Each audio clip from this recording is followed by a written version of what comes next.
Hey there, stargazers! Tonight we're talking about the zodiac signs you check every morning before your coffee.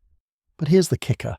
The ancient stories behind them are way darker than your horoscope app wants you to believe. We're not talking about, oh, you're a Scorpio so you're passionate. We're talking about divine kidnappings, brothers sharing half a life between heaven and hell, and gods literally running away in terror. The Greeks looked up at the night sky and decided to immortalize their messiest, most twisted stories up there. And for thousands of years, we've been romanticizing myths that are actually kind of messed up. So before we dive into the cosmic chaos, drop a comment. Where are you watching from? What's your zodiac sign, and are you ready to have it ruined? Dim those. Trust me, by the end of this, you'll never look at the stars the same way again. Let's go. So let's talk about how we got here.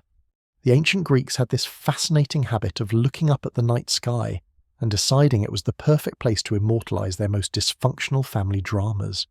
They called it catasterism, which is just a fancy Greek way of saying, let's put this mess in the stars so nobody ever forgets about it. And honestly, when you think about it, it's kind of brilliant. Can't erase a constellation, can't edit it, can't claim it never happened when it's literally written across the heavens every single night. Now, before we get too carried away giving the Greeks all the credit, we need to rewind a bit. The zodiac wasn't actually a Greek invention. Nope. The Greeks basically looked at what the Babylonians had been doing for centuries, said that's pretty neat, and then proceeded to fill it with their own stories. The Babylonians were the original astronomers here, mapping out the ecliptic. That's the path the sun appears to take across the sky throughout the year, and dividing it into 12 sections. 12 months, 12 sections, 12 signs. Very tidy, very organized, very Babylonian. But here's where it gets interesting. The Babylonians were primarily concerned with astrology for practical purposes. When should we plant crops? When will the floods come? Is this a good time to start a war, or should we maybe wait until Mercury isn't doing whatever Mercury does? Meanwhile, the Greeks took one look at this celestial calendar and thought, you know what this needs? Drama. Lots and lots of drama. And thus began the great project of Greek catasterism. They started plastering their mythology all over the night sky like it was some kind of cosmic billboard. Got a hero who did something noteworthy? Put him in the stars. Got a monster that terrorized the countryside? Stars. Got a tragic love story that ended with someone getting turned into a flower or a tree or, inexplicably, a constellation? You guessed it, stars. The thing is, we tend to think of these stories as romantic. We imagine ancient Greeks sitting around, looking up at the stars, telling beautiful tales about gods and heroes and eternal love. And sure, sometimes that happened. But more often than not, these stories are absolutely wild. We're talking about betrayal, murder, divine punishment, people getting turned into animals against their will, and gods behaving in ways that would get them arrested in most modern jurisdictions. The Greeks had this interesting approach to morality, which is to say they didn't really have one. Or rather, they had a very flexible one. The gods could do pretty much whatever they wanted, and mortals just had to deal with it. And if you made the gods angry, even accidentally, even if you literally did nothing wrong, well, that was going to be a problem for you. A big problem, possibly an eternal problem. So when the Greeks looked up at the stars and saw patterns, they didn't see random clusters of distant suns. They saw stories. And these stories were their way of making sense of the universe, of understanding their place in it, of explaining why things happened the way they did. Why does summer turn to winter? Because Persephone has to spend half the year in the underworld, and her mother Demeter gets depressed about it. Why do we have seasons at all? Divine custody arrangements, apparently. But the zodiac is special. These 12 constellations aren't just random stories scattered across the sky. They're a calendar, a cycle, a way of marking time itself. And the Greeks, being the Greeks, made sure each one had a story attached. Some of these stories are relatively well known. Others have been kind of sanitized over the years, cleaned up, made more palatable for general audiences. Tonight we're going to unsanitize them. Because here's the thing about ancient mythology. It wasn't meant to be comfortable. It wasn't meant to be a bedtime story for children, though ironically, that's often how we encounter it now. These stories were meant to explain the unexplainable, to justify the unjustifiable, to make sense of a world that often made no sense at all. And in doing so, they revealed some pretty dark truths about human nature, divine nature, and the messy intersection between the two. The zodiac specifically is a journey through the year, but it's also a journey through human experience. Birth, growth, death, transformation, justice, chaos. It's all there, spinning through the sky in an endless cycle. And every single sign has a story that's way more complicated than "you're going to have a good day today because Jupiter is in retrograde," or whatever your horoscope app tells you. So let's start at the beginning. The first sign of the zodiac, the one that kicks off spring, that represents new beginnings, fresh starts, the renewal of life after the dead of winter. You'd expect something uplifting, right? Something hopeful? Yeah, about that. Welcome to Aries, the ram. And let me tell you, this ram story is a masterclass in how to take something that should be heroic and make it deeply, deeply uncomfortable. The story begins, as so many Greek stories do, with a family that absolutely should not be trusted with children. We've got a king named Athamas, remember that name, it's important, who was married to a woman named Nephele. And Nephele wasn't just any woman. She was a cloud nymph, an actual cloud, which raises some questions about the wedding night that we're probably better off not exploring. Anyway, Athamas and Nephele had 2 children together, a son named Phrixus and a daughter named Helle. And for a while things were fine. Not great, but fine. Which in Greek mythology is about as good as it gets. But then Athamas made a classic Greek tragedy mistake. He got bored, and when a Greek king gets bored with his cloud wife, he doesn't suggest marriage counselling or maybe taking up a hobby. No, he decides to marry someone else. Enter Ino, the new wife, the stepmother. And if you've read literally any fairy tale ever, you know where this is going. Ino did not like her stepchildren.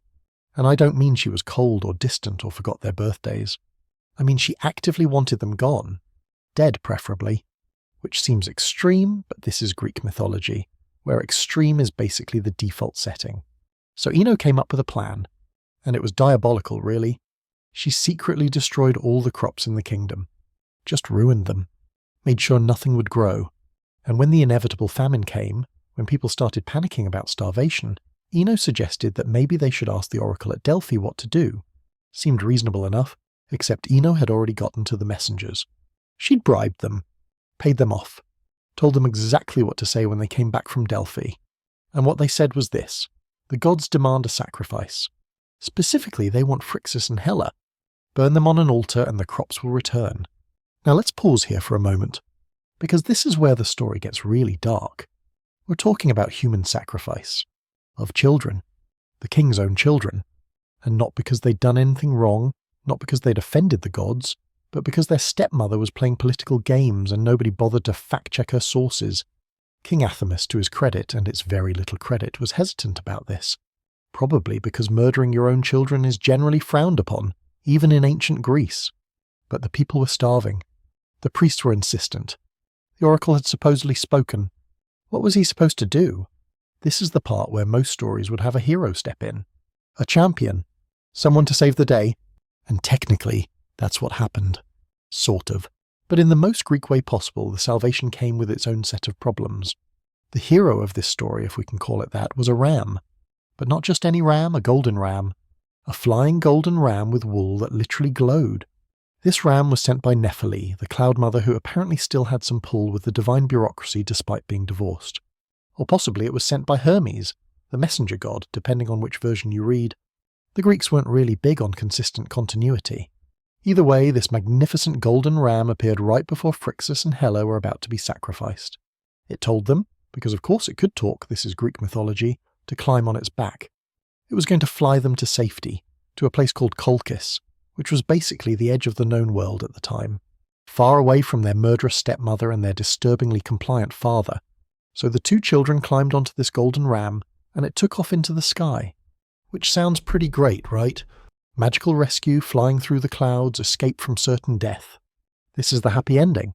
Except it's not. Because somewhere over the strait that divides Europe from Asia, the body of water we now call the Dardanelles, though that's a much later name, Helle looked down. Maybe she got dizzy. Maybe she got scared.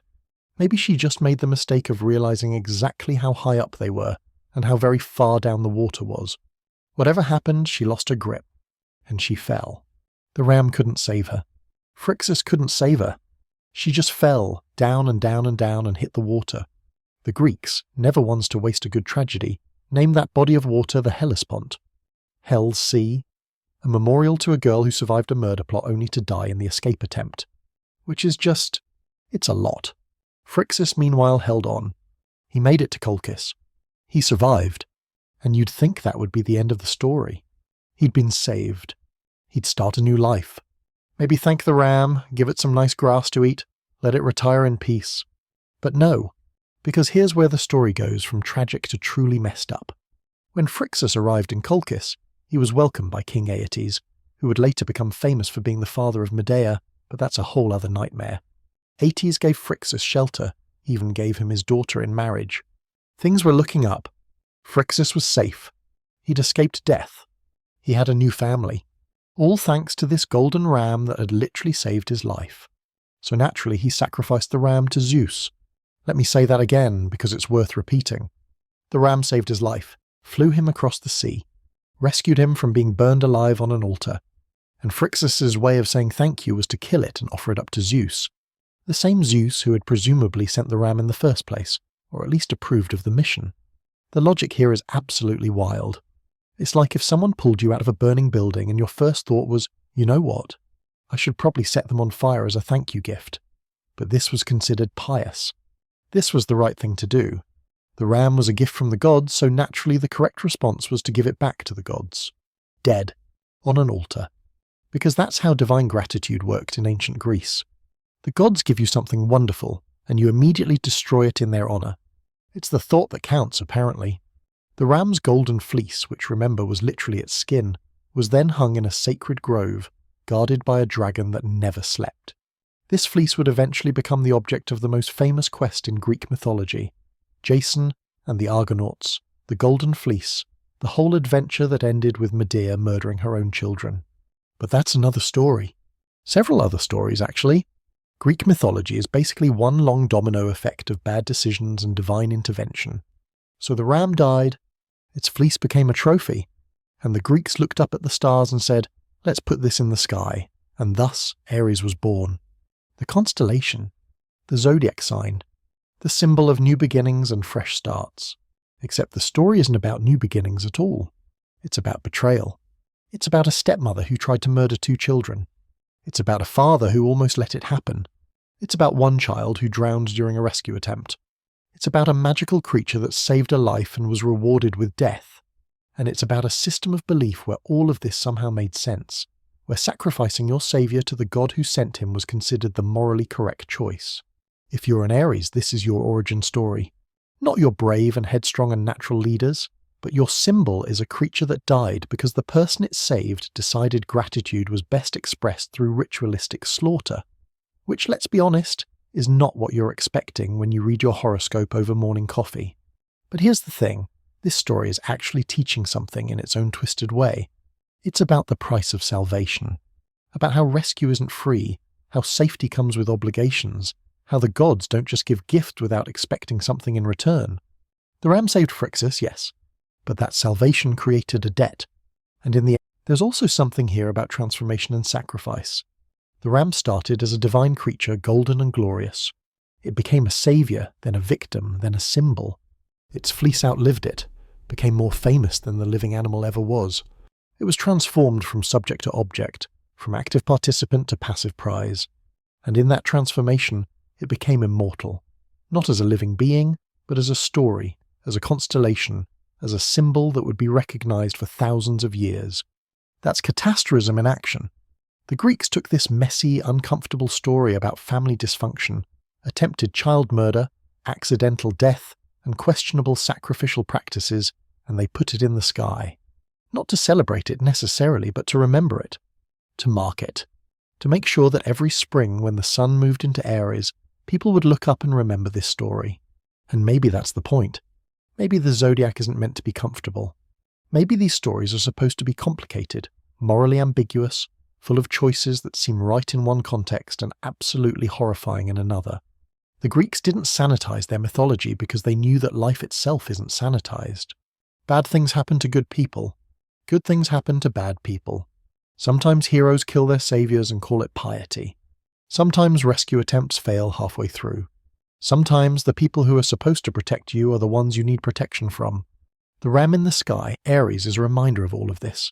It's not there to tell you you're going to have a good day or find your soulmate or finally get that promotion. It's there to tell you that the universe is complicated, that salvation and sacrifice are often 2 sides of the same coin, that gratitude and guilt can coexist in uncomfortable ways. There's also something deeply human about this story. Not the flying ram part, obviously, but the family dynamics. The step-parent who resents the children from a previous relationship. The parent who fails to protect their kids. The sibling who survives while the other doesn't. These are themes that transcend culture and time period. They're not uniquely Greek. They're human. What makes the story distinctly Greek is what they did with these universal themes. They didn't try to solve them or resolve them. They didn't create a moral lesson where everything works out if you just make the right choices. Instead, they took these messy, painful realities and elevated them to the cosmic level. They said, this isn't just your family's dysfunction. This is the nature of existence itself, and here, we've put it in the stars so you can look at it every night and remember. That's either deeply profound or deeply depressing, depending on your perspective. Possibly both. Now let's talk about Ino for a second. Because she's fascinating in her own right. In some versions of the story, she gets away with it. The crop destroying, the false oracle, the attempted murder of 2 children, she just walks away. In other versions, she's eventually punished by the gods, but not for what she did to Phrixus and Helle. No, she gets punished for completely different crimes that she commits later. Because apparently trying to murder your stepchildren via fake oracle wasn't enough to catch divine attention. The gods were busy, I guess. This is pretty typical of Greek mythology. The gods don't operate on any consistent moral framework that humans can understand. Sometimes they punish mortals for the smallest infractions. Sometimes they ignore absolutely heinous crimes. It all depends on their mood, their personal relationships, and whether or not anyone bothered to sacrifice something nice to them recently. Ino, in some versions, becomes a sea goddess herself eventually. Leucothea, they call her. The White Goddess. She actually helps sailors in distress. Saves people from drowning. Which is darkly ironic considering she's indirectly responsible for Hell drowning in the first place. But again, consistency was not the ancient Greek strong suit. There's also the question of Nephele, the Cloud Mother.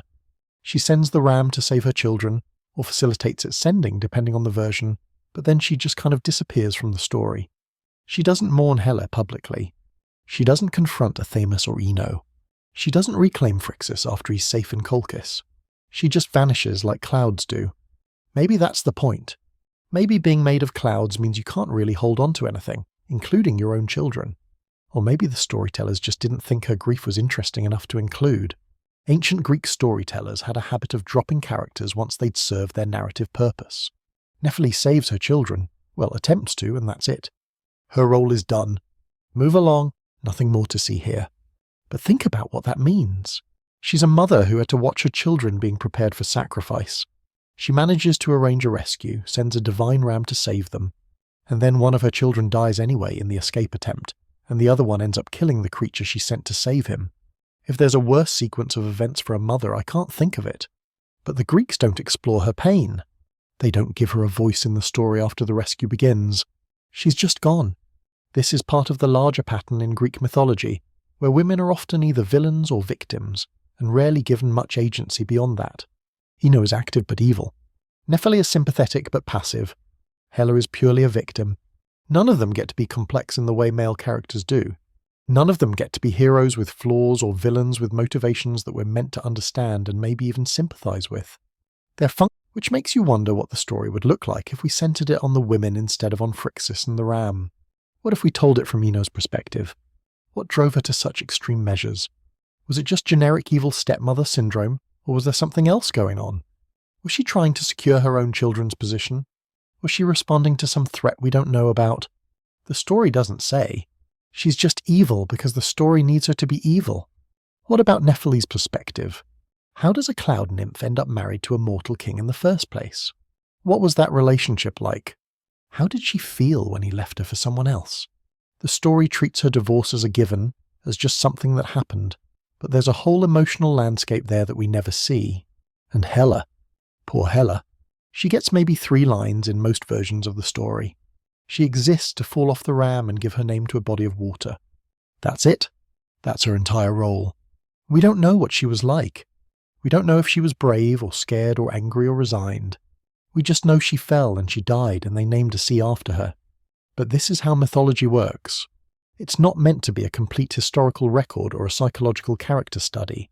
It's meant to explain things, in this case, how Ares got in the sky and why the Hellespont is called that, The emotional reality of the characters is secondary to the explanatory function of the story. Still, we can read between the lines. We can imagine what's not said. And what's not said is often more interesting than what is. Let's go back to Phrixus for a moment, because his decision to sacrifice the ram is actually really important, and not just because it's disturbing. In the logic, the ram was a divine gift, and divine gifts are supposed to be returned to the gods. You don't keep divine gifts for yourself. That would be hubris. That would be claiming something that belongs to the gods. So Phrixus sacrifices the ram not because he's ungrateful, but because he understands how the divine economy works. The ram saved him, yes, but the ram was never really his to keep. It belonged to Zeus or to Hermes or to the gods in general. By sacrificing it, Phrixus is acknowledging that. He's saying, thank you for this gift, and here I'm giving it back properly. It's messed up by our standards. We value loyalty, gratitude, the preservation of life. We'd expect Phrixus to protect the ram, to honour it, to let it live out its days in peace. But that's ancient religion was transactional. You give to the gods, they give to you. You make sacrifices, they grant blessings. The ram was part of that transaction. It was always going to end up on an altar. That was its purpose. This is what makes Greek mythology so alien to modern readers. We can understand the human emotions, the fear, the jealousy, the love. But the religious logic is completely foreign. We don't live in a world where sacrificing your saviour is considered pious. We don't live in a world where the gods actively intervene in human affairs and expect regular payments in the form of burning animal flesh.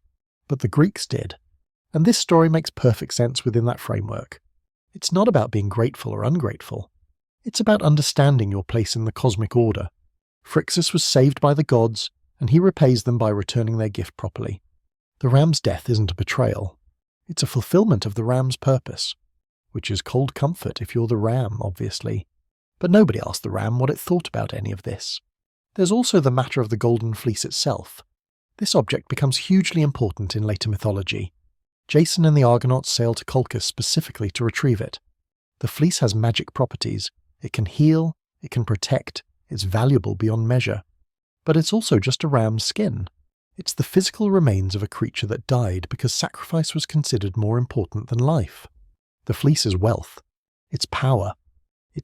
But it's also evidence of death, of the price that was paid, of the life that was ended. And the Greeks were fine with that contradiction. They saw no problem with treating the fleece as both sacred and as a trophy. The ram's death made it holy. The sacrifice gave it power. This is the same culture that would later develop philosophy, democracy, theatre, some of the foundational institutions of Western civilization. But they also had this religious system where killing animals, and occasionally people, to appease invisible sky beings was just standard operating procedure. They could hold both of these things in their minds at once. The rational and the ritualistic, the philosophical and the sacrificial, and they put it all in the stars. Aries rises in March at the spring equinox. It's the beginning of the Zodiac calendar, the start of the astrological new year, and the story attached to it is about children running from death, about a mother who couldn't protect them, about a magical creature that tried to save them and ended up sacrificed for its trouble. It's about failure and success existing simultaneously. Hela dies, but Phrixus lives. The ram saves them, but dies itself. The mission is both a triumph and a tragedy. Maybe that's appropriate for the first sign of the Zodiac. Maybe the Greeks were saying that this is what life is, this messy combination of salvation and sacrifice, of gratitude and guilt, of rescue attempts that half work and debts that demand payment. You can't have the good without the bad. You can't have the salvation without the sacrifice. They're bound together, like Phrixus and Hela on the ram's back, and sometimes one falls off while the other holds on. When you look up at Aries in the night sky, you're not seeing a cute constellation that means you're going to be extra bold this month. You're seeing a memorial to a creature that gave its life, unwillingly, we should note, because it was caught up in divine politics and human dysfunction. You're seeing a reminder that rescue is complicated, that family is complicated, that religion is complicated, that nothing is ever as simple as good versus evil or right versus wrong. The ram is golden and glorious in the sky, but it's dead. It's been dead for thousands of years, and it was never really alive in the way we think of life anyway. It was a mythical creature, a story, a symbol from the start. But the story it tells is about real things, real family dysfunction, real attempted murder, real drowning, real death. The Greeks took those real things and elevated them to myth, and then elevated the myth to the stars. That's catastrophism. That's what the Greeks did with their stories. They looked at the messy, complicated, often horrifying reality of human existence, and they said, this goes in the sky now. This is permanent. This is cosmic. This matters. And for thousands of years, we've been looking up at those same stars, telling those same stories, and trying to figure out what they mean. The zodiac has been interpreted and reinterpreted countless times. It's been used for astrology, for astronomy, for navigation, for calendar keeping, for fortune-telling, for entertainment. The meanings have shifted and changed with every culture that inherited these stories from the Greeks. But the stories themselves remained. Aries is still the ram is still golden, Phrixus still escapes, Hela still falls, the ram still dies, and every spring when the sun moves into Aries, those of us who know the story remember. We remember that salvation comes with a price, that rescue doesn't guarantee safety, that gratitude takes strange forms, that the gods work in ways that don't always make sense to mortals. We remember that this ram, this magical creature, saved a boy's life and was killed for it, and that somehow in the Greek worldview both of those things were necessary, the saving and the killing, the rescue and the sacrifice. They couldn't have one without the other. If you're an Aries reading this, I'm sorry. I've probably ruined your zodiac sign for you. You thought you were a courageous leader, a brave pioneer, someone who charges ahead fearlessly. And you are those things. The modern interpretation of Aries has nothing to do with flying rams and human sacrifice. But now you also know that your symbol is a creature that died because divine economics demanded it. That your sign marks the beginning of spring with a story about children fleeing for their lives. That the very first chapter of the Zodiac is about how rescue and death, salvation and sacrifice, are often the same thing wearing different masks. Welcome to Aries. Your origin story is way darker than your horoscope app wants you to know. But hey, at least you're in good company. Because as we're about to discover, every single zodiac sign has skeletons in its cosmic closet. Aries isn't unique in having a disturbing backstory. It's just the first one. The opening act, the introduction to the theme that will carry through all 12 signs. The Greeks put their most complicated, most troubling, most quintessentially human stories in the sky and called it divine. The ram flies across the heavens every spring, golden and eternal, but it's flying toward its death. It's always flying toward its death. That's its story. That's its purpose. That's what Aries means, if you really dig into the mythology behind it. And we're just getting started. Now we move from Aries to Taurus, from the ram to the bull. And if you thought the ram's story was uncomfortable, buckle up. Because Taurus takes us into territory that's even more problematic, even more deeply embedded with issues that ancient cultures just didn't see as issues. We're about to talk about divine kidnapping, and how for thousands of years this story has been presented as romantic. Spoiler alert, it's not romantic. It's a crime. But the Greeks looked at it and said, yeah, this belongs in the stars. The bull in question is connected to one of Zeus's more creative approaches to getting what he wanted. And what Zeus wanted in this particular instance was a young woman named Europa. Now before we get into the details, let's establish something about Zeus. He was the king of the gods, the ruler of Olympus, the wielder of lightning bolts, the guy who decided who got blessed and who got smited. He was also absolutely terrible at respecting boundaries, just monumentally bad at it. If there was a woman anywhere in the ancient world, mortal or divine, Zeus probably tried something inappropriate with her at some point. His wife Hera spent most of her immortal existence being understandably furious about this, though unfortunately she tended to take it out on Zeus's victims rather than on Zeus himself, which is its own whole problematic dynamic that we could spend hours unpacking. Greek marriage dynamics were not healthy, is what I'm saying. Not even close. But Zeus wasn't just randomly terrible. He was methodically terrible. He had strategies. He would transform himself into various forms to approach women who wouldn't otherwise give him the time of day. He'd become a swan, a shower of gold, a cloud of mist, whatever seemed most likely to get past people's defences. And in the case of Europa, he chose to become a bull. A beautiful white bull, to be specific. Gentle, docile, absolutely unthreatening. The kind of bull you'd want to pet, maybe put a flower crown on. Not the kind of bull you'd expect to be a deity in disguise who's about to commit kidnapping. Europa was a Phoenician princess living in the city of Tyre, which is in modern-day Lebanon. She was, by all accounts, beautiful, though in Greek mythology, every woman who catches a god's attention is described as beautiful, so take that with a grain of salt. Beauty in these stories is less about actual physical appearance and more about narrative function. If a god wants her, she must be beautiful. That's just how it works. One day, Europa was by the seashore with her attendants. Just hanging, not exactly the kind of day where you'd expect divine intervention. And that's when she saw the bull. Now here's where the story gets interesting from a psychological perspective. The bull approached her gently. It was calm, friendly, non-threatening. It let her pet it. It even knelt down, as if inviting her to climb on its back. And Europa, seeing no danger in this beautiful, docile creature, did exactly that. She climbed on, and that's when Zeus made his move. The bull suddenly took off, racing into the sea with Europa clinging to its back. Her attendants could only watch in horror as this creature that had seemed so gentle moments before carried their princess away across the waves. Because yes, the bull could apparently swim, or walk on water, or fly. The details vary depending on which version you read. The point is, Zeus's bull took Europa far from shore, far from help, far from anyone who might intervene.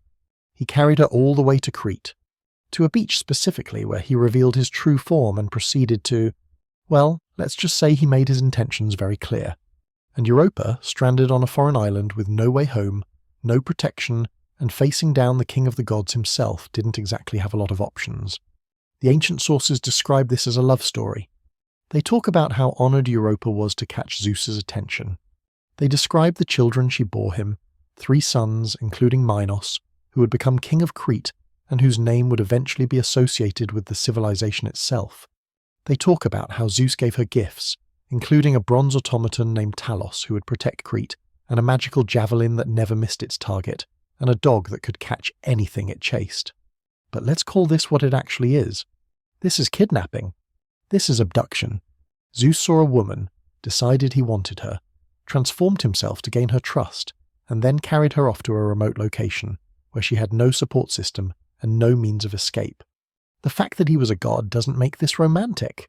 It makes it. The power imbalance isn't just social or economic, it's cosmic. What's a mortal woman supposed to do when the most powerful being in the universe decides he wants her? And yet this story has been romanticized for millennia. Artists have painted Europa riding the bull, looking serene, even joyful. Poets have written about it as if it were a courtship. The whole thing has been reframed as divine love, as if Zeus's desire justified his actions, as if being chosen by a god was such an honor that consent became irrelevant. This is what makes Greek mythology so difficult to navigate from a modern perspective. The Greeks didn't see this as problematic. In their worldview, the gods could do whatever they wanted. Mortals didn't have rights in the same way. If a god wanted you, that was your fate, and fate was absolute. You could be angry about it. Europa probably was, at least initially, but ultimately you had to accept it. Because what choice did you have? The story tries to make it better by emphasizing that Zeus genuinely cared for Europa. He didn't just abandon her after getting what he wanted, which was apparently his usual move. He stayed with her on Crete. He gave her those gifts. He made sure their children were provided for. When she eventually married a mortal king, Asterion of Crete, Zeus didn't get jealous or vengeful. He let her have a life. But none of that changes the fundamental fact that the relationship started with deception and abduction. Zeus didn't court Europa. He didn't ask permission. He just took her, and then tried to make it okay after the fact with presents and attention. Which, if we're being honest, is not how healthy relationships work. Not even divine ones.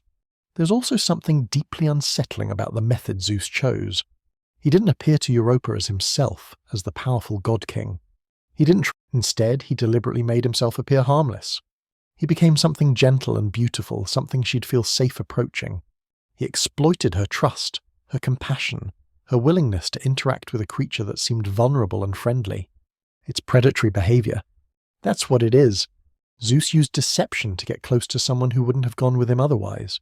And the Greeks looked at this story and thought, yes, this is constellation-worthy material. Now let's talk about what happened after. Because the bull in the sky, Taurus, isn't just about Europa's abduction. It's also connected to a whole chain of events that would eventually lead to one of the most famous monsters in Greek mythology, the Minotaur. Remember those 3 sons Europa had with Zeus? One of them was Minos. And Minos became the king of Crete, ruling over what would become one of the most powerful civilizations in the ancient Mediterranean. The Minoans, named after him, or rather named by archaeologists who found this advanced Bronze Age culture and needed to call it something. Minos had a bit of a problem though. He needed to prove his right to rule. He needed a sign from the gods that he was the legitimate king. So he prayed to Poseidon, god of the sea, and asked for a divine sign. And Poseidon, in what might be the most poorly thought out divine intervention in Greek mythology, sent him a bull. Not just any bull. A magnificent white bull, beautiful beyond measure. The same kind of bull that Zeus had used to abduct Europa. Almost like a callback. A reminder of Minos' divine heritage. Poseidon sent this bull with one condition. Minos had to sacrifice it back to him. The bull was a gift, a sign of divine favour, but it wasn't Minos' to keep. Sound familiar? We're back to the same divine economy we saw with the ram in Aries. The gods give you something, you're supposed to give it back. But Minos looked at this gorgeous bull and thought, actually, I'd like to keep this one. So he sacrificed a different bull instead. Just some random bull from his herds, hoping Poseidon wouldn't notice the switch. Poseidon noticed. Gods always notice. They're petty like that. And Poseidon's revenge was creative, I'll give him that. He didn't strike Minos down. He didn't destroy Crete. He didn't even take the bull back. Instead, he made Minos' wife fall in love with it. With the bull. Specifically, romantically, inappropriately in love with a literal bull. Her name was Pasiphae, and she was not having a good time with this curse. She was queen of Crete, wife to the king, mother to his children. And suddenly she was overwhelmed with impossible, inexplicable desire for a farm animal, which is about as humiliating as divine punishment gets. But Pasiphae was determined, or maybe just desperate. She enlisted the help of Daedalus, the master craftsman, the genius inventor who could make anything, and she asked him to construct something that would allow her to approach the bull.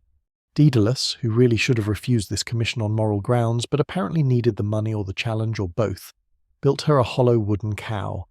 A cow costume essentially, but extremely realistic and functional. I'm not going to go into detail about what happened next. You can imagine, or rather you probably don't want to imagine, but the story requires you to. Pasiphae got in the wooden cow. The bull was fooled. Nature took its course in the least natural way possible. And the result of this union, because of course there was a result, was the Minotaur. Half man, half bull, entirely cursed. A creature that shouldn't exist, born from a punishment that was disproportionate to the crime that triggered it. Minos kept one sacred bull, so Poseidon made his wife sleep with it and produce a monster. Nobody said it was fair. The Minotaur, whose actual name was Asterion, after Minos' stepfather, which is adding insult to injury, couldn't be killed because he was partially divine. Couldn't be set free because he was dangerous. Couldn't be hidden because he existed as evidence of Minos' crime and Poseidon's vengeance. So Minos did the only thing he could think of. He had Daedalus build a labyrinth beneath the palace, a maze so complex that nothing could escape it, and he trapped the Minotaur inside. And then, because one atrocity wasn't enough, Minos started feeding the Minotaur human sacrifices. Specifically, young people from Athens, 7 young men and 7 young women, sent every 9 years as tribute after Athens lost a war to Crete. These kids were sent into the labyrinth where the Minotaur would hunt them down and kill them. This went on for years, decades, until eventually a hero named Theseus volunteered to be one of the sacrifices, navigated the labyrinth with the help of Minos' daughter Ariadne, killed the Minotaur and escaped. But that's another story and we're getting off track. The point is, the bull is everywhere in this mythology. Zeus becomes a bull to abduct Europa. Poseidon sends a bull that Minos refuses to sacrifice. That refusal leads to the creation of the Minotaur, which is part bull. The bull as symbol permeates Cretan culture and mythology so thoroughly that it's impossible to separate them. And when the Greeks looked up at the constellation Taurus, they saw all of this. They saw Zeus's deception. They saw the beginning of Europa's story, which would lead to the founding of Cretan civilization. They saw the sacred bull that should have been sacrificed but wasn't. They saw the chain of events that would eventually produce the Minotaur and require the intervention of heroes to set things right. But mostly, they saw the bull that Zeus became. The beautiful, gentle, deceptive bull that carried Europa away from everything she knew. Let's sit with that for a moment. Because this is important. The constellation Taurus, one of the most recognizable in the night sky, represents the form Zeus took to commit abduction. Not Zeus himself. Not Europa. Not the relationship or the children or the civilization that came from it. Just the bull. Just the disguise. Just the tool of deception. It's like commemorating the masker-burglar war instead of commemorating the burglary or its effects. It's highlighting the method rather than the meaning. And maybe that's the point. Maybe the Greeks wanted to remember that the gods were deceptive, that they couldn't be trusted even, or especially when they appeared harmless. There's a warning in this constellation. Don't trust beautiful things just because they're beautiful. Don't assume gentleness means safety. Don't get on the bull's back, no matter how calm it seems, because you don't know where it's going to take you. But that warning has been lost over the centuries. Now, when people see Taurus, they think of the astrological sign. They think of stubbornness, reliability, a connection to earth and material pleasures. They don't think of Zeus's deception or Europa's abduction, or the cascade of curses and monsters that followed.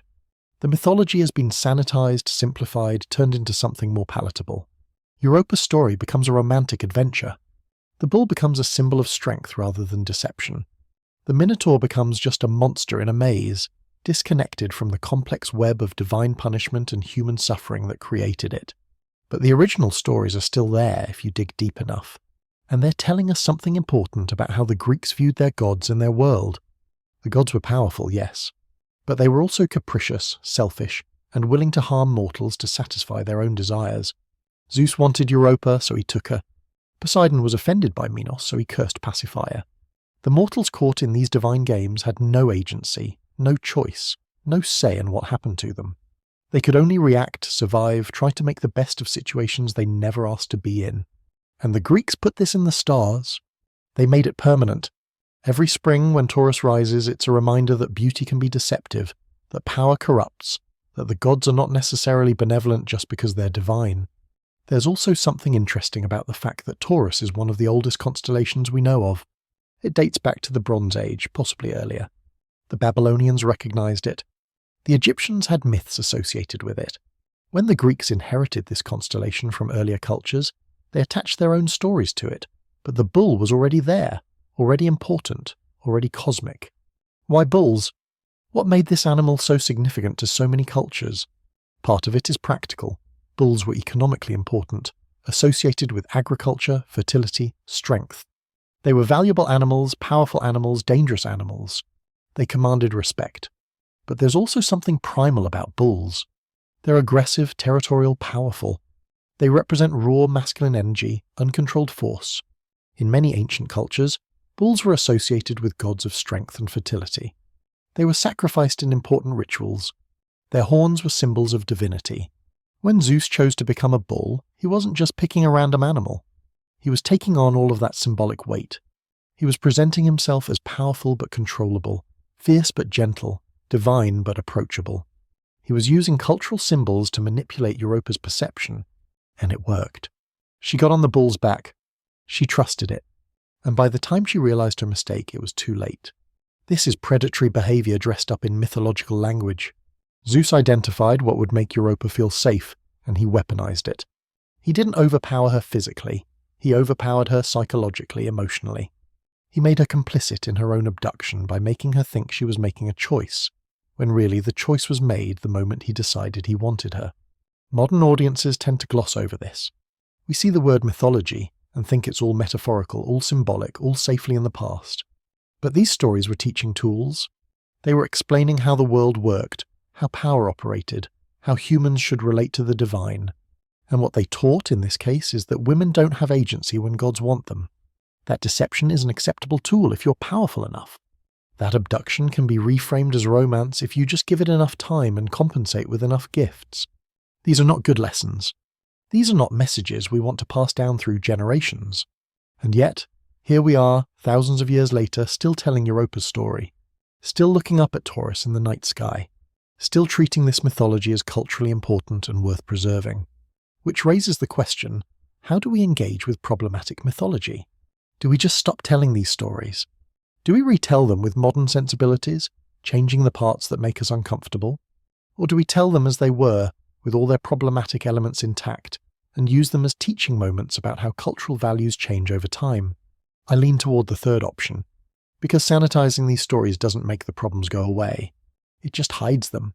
And when we hide problematic elements of our cultural history, we lose the opportunity to learn from them, to understand how people thought differently in the past, to see how far we've come and how far we still need to go. Europa's story is uncomfortable. It should be uncomfortable.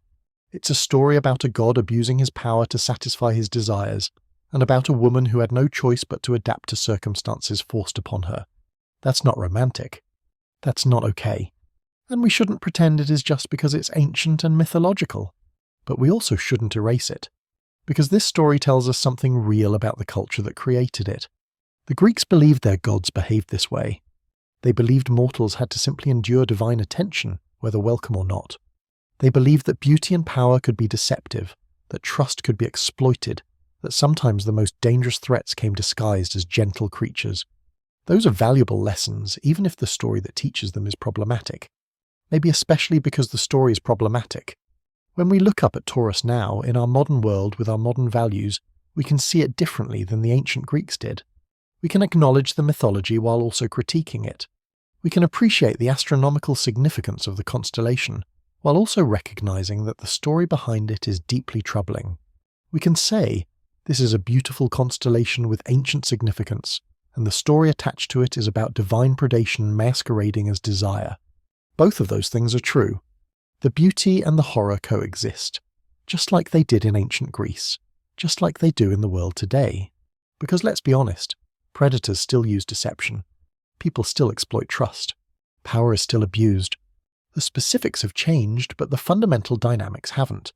We don't have gods transforming into bulls anymore, obviously. But we have people in positions of power using their influence to manipulate, to coerce, to take what they want from those who can't effectively resist. Europa's story is ancient, but it's not obsolete. The methods change, but the pattern remains. Someone with power wants something from someone without power. They find a way to make themselves seem safe, trustworthy, harmless. They exploit that trust, and then they justify it afterward with gifts, with attention, with the assertion that really the victim should feel honored by the attention. That's what makes this mythology still relevant, still worth studying, still worth talking about. Not because it's a romantic adventure story, it's not, but because it's a pattern recognition tool. It shows us what predation looks like when it's dressed up in beautiful forms. It reminds us that danger doesn't always announce itself with aggression and threats. Sometimes it approaches with gentleness and beauty, kneeling down to invite you onto its back. And if you get on, you might end up very far from home with no way back. The bull in the sky is a warning if we choose to read it that way. It's evidence of divine crime preserved in stars. It's a reminder that power without ethics is dangerous, that beauty can be deceptive, that trust can be exploited by those willing to do so. It's also just a constellation. Just stars that happen to form a pattern that looks vaguely like a bull if you squint and have a good imagination. The mythology is separate from the astronomy. The stars don't care about our stories. They were there billions of years before humans evolved, and they'll be there billions of years after we're gone. The meaning we assign to them is entirely our creation, but we keep assigning meaning anyway. We keep telling stories about the stars. We keep connecting our human experiences to the cosmic patterns above us. And in doing so, we create continuity across time. We connect ourselves to the ancient Greeks, to the Babylonians, to every culture that looked up at Taurus and saw significance. They saw a bull. We see a bull, but what we understand about that bull has changed. The Greeks saw divine power and legitimate conquest. We see predation and victimization. Same constellation, different interpretation. The stars haven't changed, but we have. And that's important to recognize. Because it means we're not stuck with the values of the ancient world. We can appreciate their mythology while also moving beyond their ethics. We can look at Europa's story and say, that's not okay, even if they thought it was.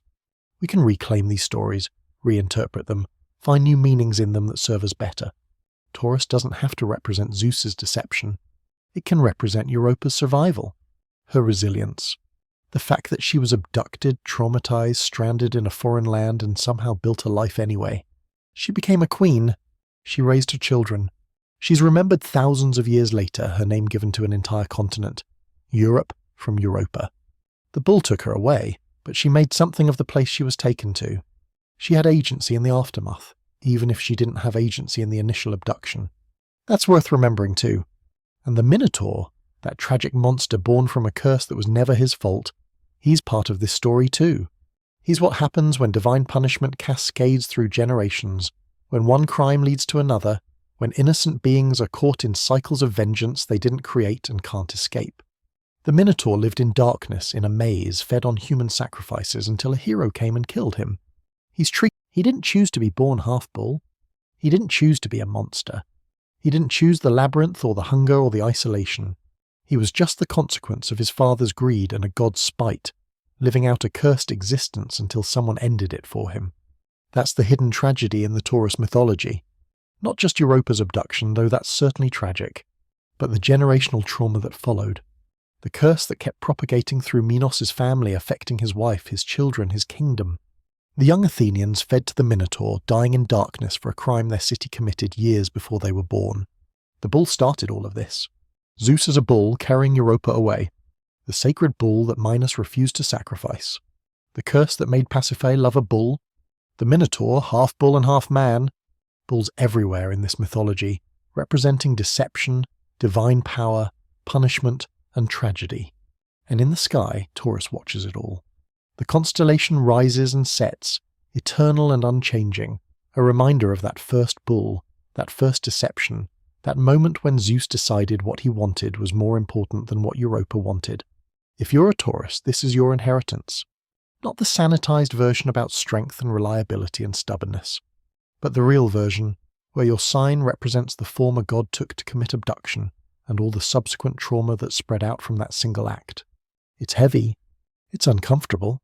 It's not what your horoscope tells you when it says you're going to have a financially lucky week, but it's the truth of the mythology, and sometimes the truth is worth more than comfort. The bull is in the stars because the Greeks wanted to remember. They wanted to mark this moment, this transformation, this divine crime. They wanted future generations to look up and know this happened. A god became a bull. A princess was taken. A civilization began from abduction.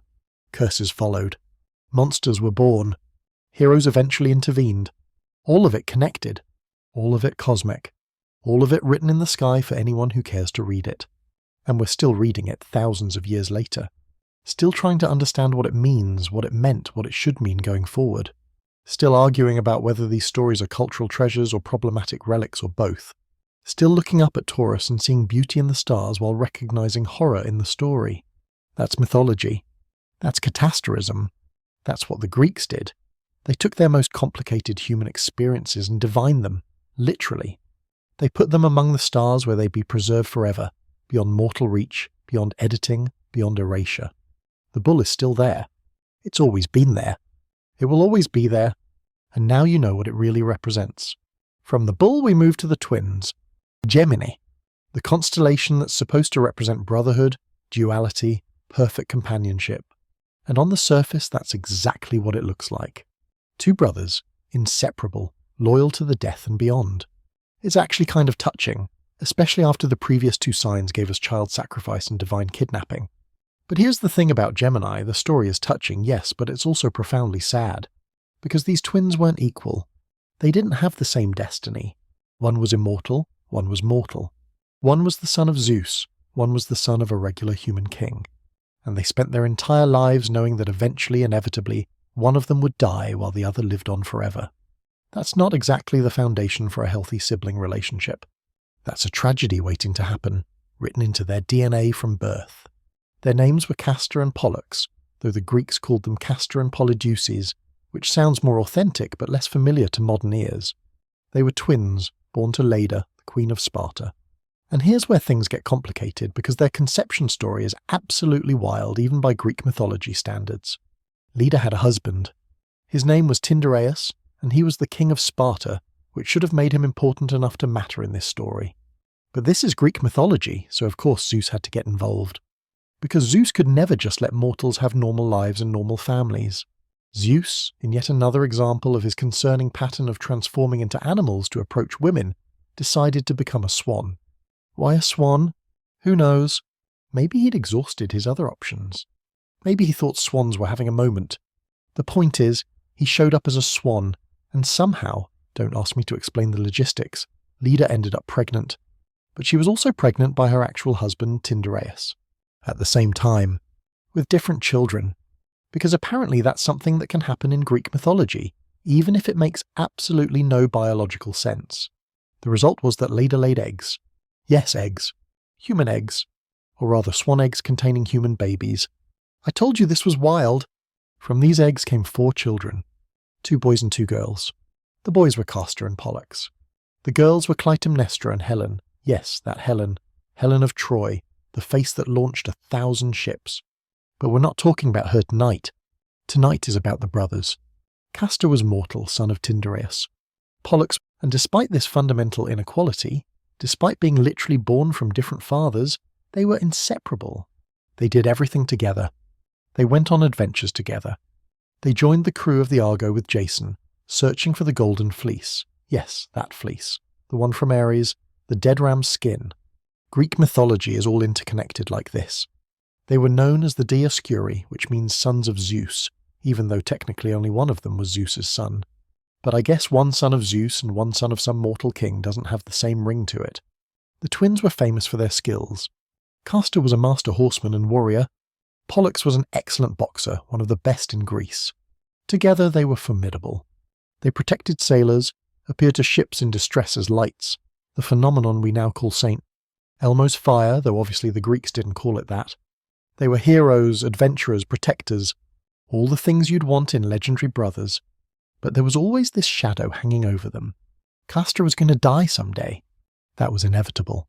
He was mortal, and Pollux was going to have to watch it happen and then continue existing alone forever. That's the curse of immortality that nobody talks about.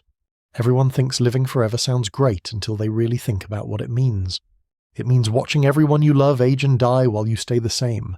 It means losing people over and over again, accumulating grief that never ends because you never end.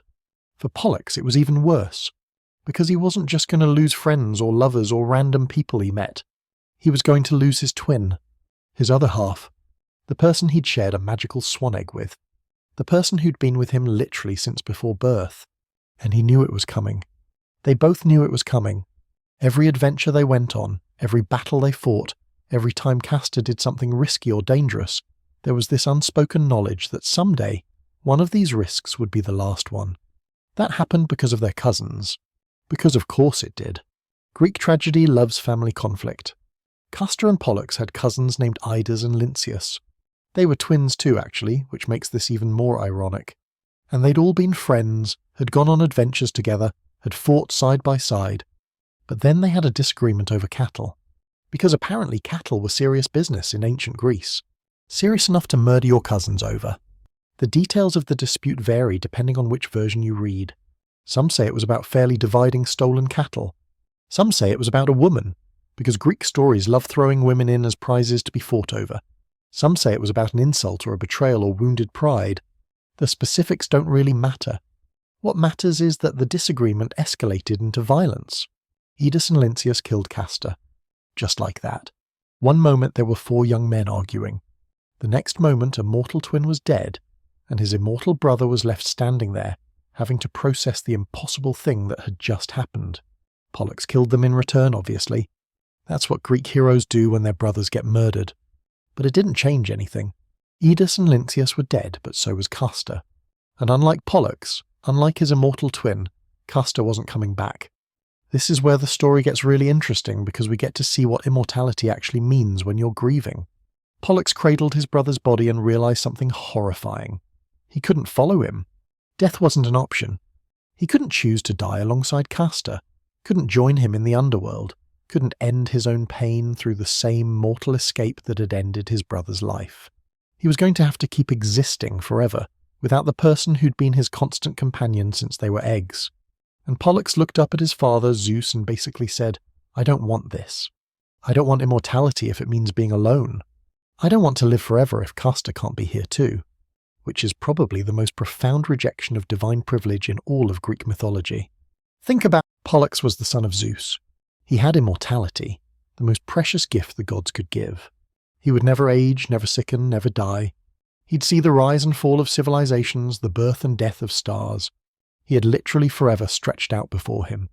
And he said thanks but no thanks. Not without my brother.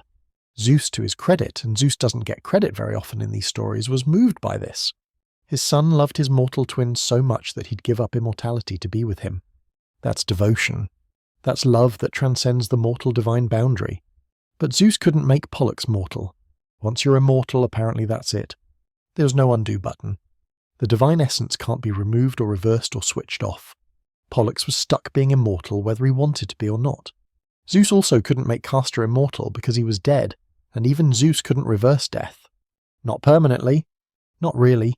The underworld had its own rules, its own god, Hades, and even Zeus didn't just override those rules whenever he felt like it. Well, he did sometimes, but it caused problems when he did. So Zeus came up with a compromise, and it's one of the strangest solutions in all of mythology. He let the brothers share immortality. Castor, one day among the gods, one day among the dead. Alternating. Forever. They'd never be in the same place at the same time, but they'd both exist in this weird liminal space, neither fully alive nor fully dead. It's not clear if they were conscious during this arrangement. Some versions suggest they simply switched places, Pollux descending to the underworld as Castor ascended to Olympus, like two people on a seesaw, never quite meeting in the middle. Other versions imply that they're somehow both partially conscious in both places, existing in a strange doubled state.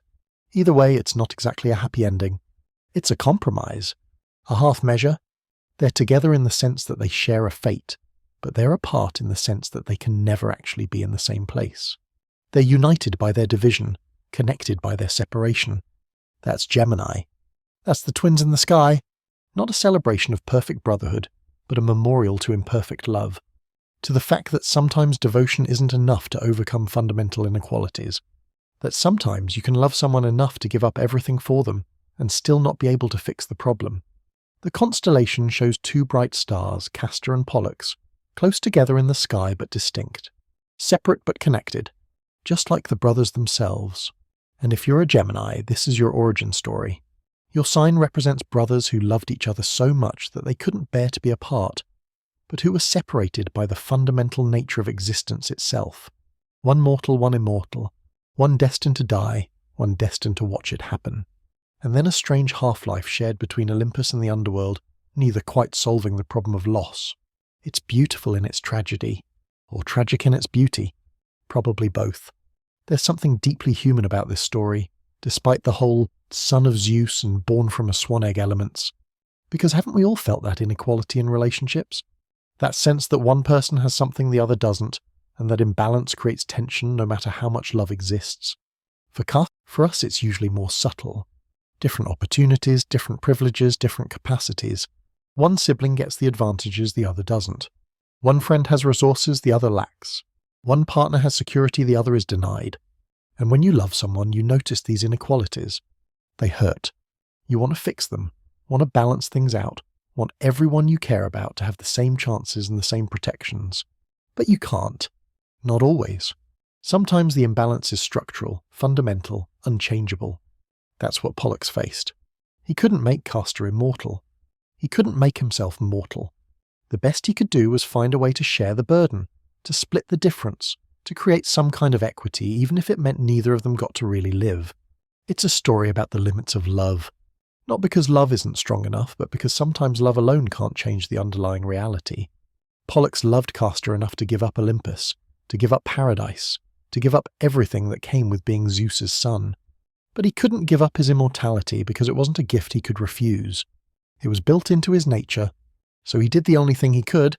He found a way to be with Castor anyway, even if it meant existing in this strange half-state, this perpetual oscillation between life and death. That's devotion. The Greeks looked at this story and put it in the stars. They made Gemini eternal, which is ironic considering the whole story is about the impossibility of eternal togetherness. But maybe that's the point. Maybe the constellation is there to remind us that some loves are so strong they leave marks on the cosmos itself, even when they can't overcome death. Or maybe it's there to remind us that immortality isn't all it's cracked up to be. That living forever might sound great until you realize it means everyone else doesn't. That watch Pollux learned this the hard way. He had the ultimate privilege, divine immortality, and it became his curse the moment Castor died. Because what good is living forever if you have to do it alone? This is radically different from how we usually think about immortality. In most stories, it's presented as the ultimate goal. People quest for it, kill for it, make terrible bargains to achieve it. The gods are envied specifically because they don't age or die. Immortality is power, immortality is freedom, immortality is winning. But Pollux shows us the other side. Immortality is also isolation. It's accumulating losses that can never be resolved through your own death. It's being stuck in existence when existence becomes unbearable. And the only solution Zeus could offer was to share it. Not to remove it, not to transfer it, but to dilute it. To spread it thin enough that Castor could partake in it, even though he was dead. It's fascinating that Zeus was willing to do this. He didn't have to. Castor wasn't his son. Pollux was asking him to essentially downgrade his divine offspring, to make him less than fully immortal, to let him spend half his existence in the realm of the dead. Most gods would have said no, would have told Pollux to accept his privilege and get over it, would have insisted that immortality was non-negotiable, and Pollux would just have to learn to live with loss like everyone else does. But Zeus said yes, and that tells us something important about him, something that gets lost in all the stories about his terrible behavior. He understood love. He understood grief. He understood that sometimes privilege is torture when the people you care about don't share it. Or maybe he was just impressed by Pollux's willingness to sacrifice so much for his brother. Maybe it reminded Zeus of something he'd lost, or someone he'd mourned, or some capacity for love that he'd forgotten he had underneath all the divine arrogance and the cereal transforming into animals to seduce mortals. Either way, he gave Pollux what he asked for. He created this strange shared immortality, this half-life, this compromise that satisfied nobody fully, but at least kept the brothers together in some sense. And thus we get Gemini, the twins, forever in the sky, forever separate, forever together. A constellation that's really a monument to the impossibility of perfect union, even among people who love each other completely. There's also something here about identity and individuality. Castor and Pollux were twins, but they were also fundamentally different people. Different fathers, different fates, different essences.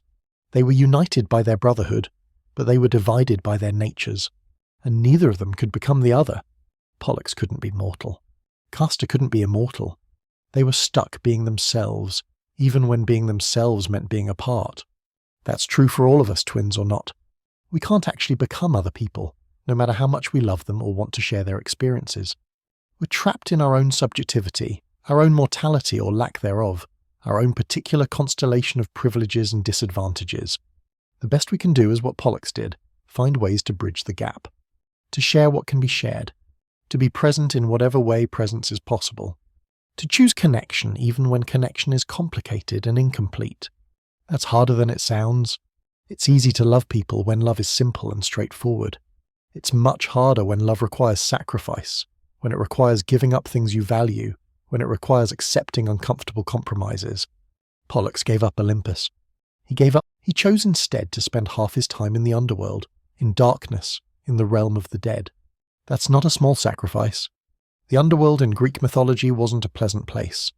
It wasn't actively torture for most people. That came later, with Tartarus for the really bad offenders. But it wasn't fun. It was grey, shadowy, diminished. A place of shades and echoes rather than full existence. Pollux chose that. Chose it willingly. Chose it repeatedly, every other day, forever. Because the alternative was worse. The alternative was being alone on Olympus, surrounded by immortals who couldn't understand his grief, living in paradise while his brother rotted in the underworld. That's love. Not the easy kind, not the romantic kind, not the kind that's fun to experience or simple to express. The hard kind, the kind that cost you something real. And Castor, for his part, got to spend half his death in Olympus. Got to taste immortality, got to be among the gods, got to experience something no other mortal ever experienced. His death wasn't complete. It was interrupted repeatedly by ascensions to paradise. That's a kind of love too, because Zeus didn't have to do this for Castor. Castor wasn't his son. He was just the twin of his son, the mortal brother, the one who died in a stupid fight over cattle or women or pride or whatever the fight was actually about. But Zeus gave him this anyway, this half-immortality, this periodic resurrection, this chance to be with Pollux, even if they could never fully occupy the same space at the same time. It's generous in its way. It's as much as Zeus could give without completely breaking the rules of how mortality and immortality work. And he gave it because Pollux asked for it, because Pollux was willing to sacrifice for it, because love mattered enough to bend divine law even if it couldn't break it. When you look at Gemini in the night sky, you're seeing all of this compressed into two bright points of light. You're seeing brothers who loved each other so much they'd rather share a fractured existence than be truly separated. You're seeing Zeus's unusual moment of divine compassion. You're seeing the limits of even godly power when confronted with death. You're seeing that sometimes love means compromise. Sometimes it means accepting solutions that aren't perfect but are better than the alternative. Sometimes it means giving up what you want so you can get a piece of what you need. The twins are together in the sky, but they're not really together. They're close, but they're distinct. They share a constellation, but they're separate stars. Just like they share immortality, but they're separated by the boundary between life and death. Just like they love each other, but they can't overcome the fundamental difference in their natures. That's Gemini. That's what the Greeks put in the sky when they looked at these brothers and their strange fate. It's not a happy story, but it's not entirely sad either. It's complicated. It's bittersweet. It's real in a way that simple tragedies and simple triumphs aren't. Because real love is complicated. Real relationships involve sacrifice. Real devotion sometimes means accepting less than what you want because it's the best that's possible under the circumstances. Pollux wanted his brother alive. He didn't get that. He got this instead. A shared half-life, a perpetual oscillation, a connection that's maintained through separation. And he took it. Because it was better than nothing. Because it was a way to honor Castor even in death. Because love doesn't stop just because death happens, and if you're immortal, you need to find ways to keep loving even when the object of your love has moved to a different realm of existence. That's the lesson of Gemini, if there is one. Love doesn't conquer all. It doesn't, but it persists anyway. It finds ways. It makes compromises. It creates strange solutions like sharing immortality between a living demigod and a dead mortal. It puts twins in the sky who will never occupy the same space but will also never be completely apart. It's messy and sad and beautiful all at once, which pretty much describes most of Greek mythology, but especially describes Gemini.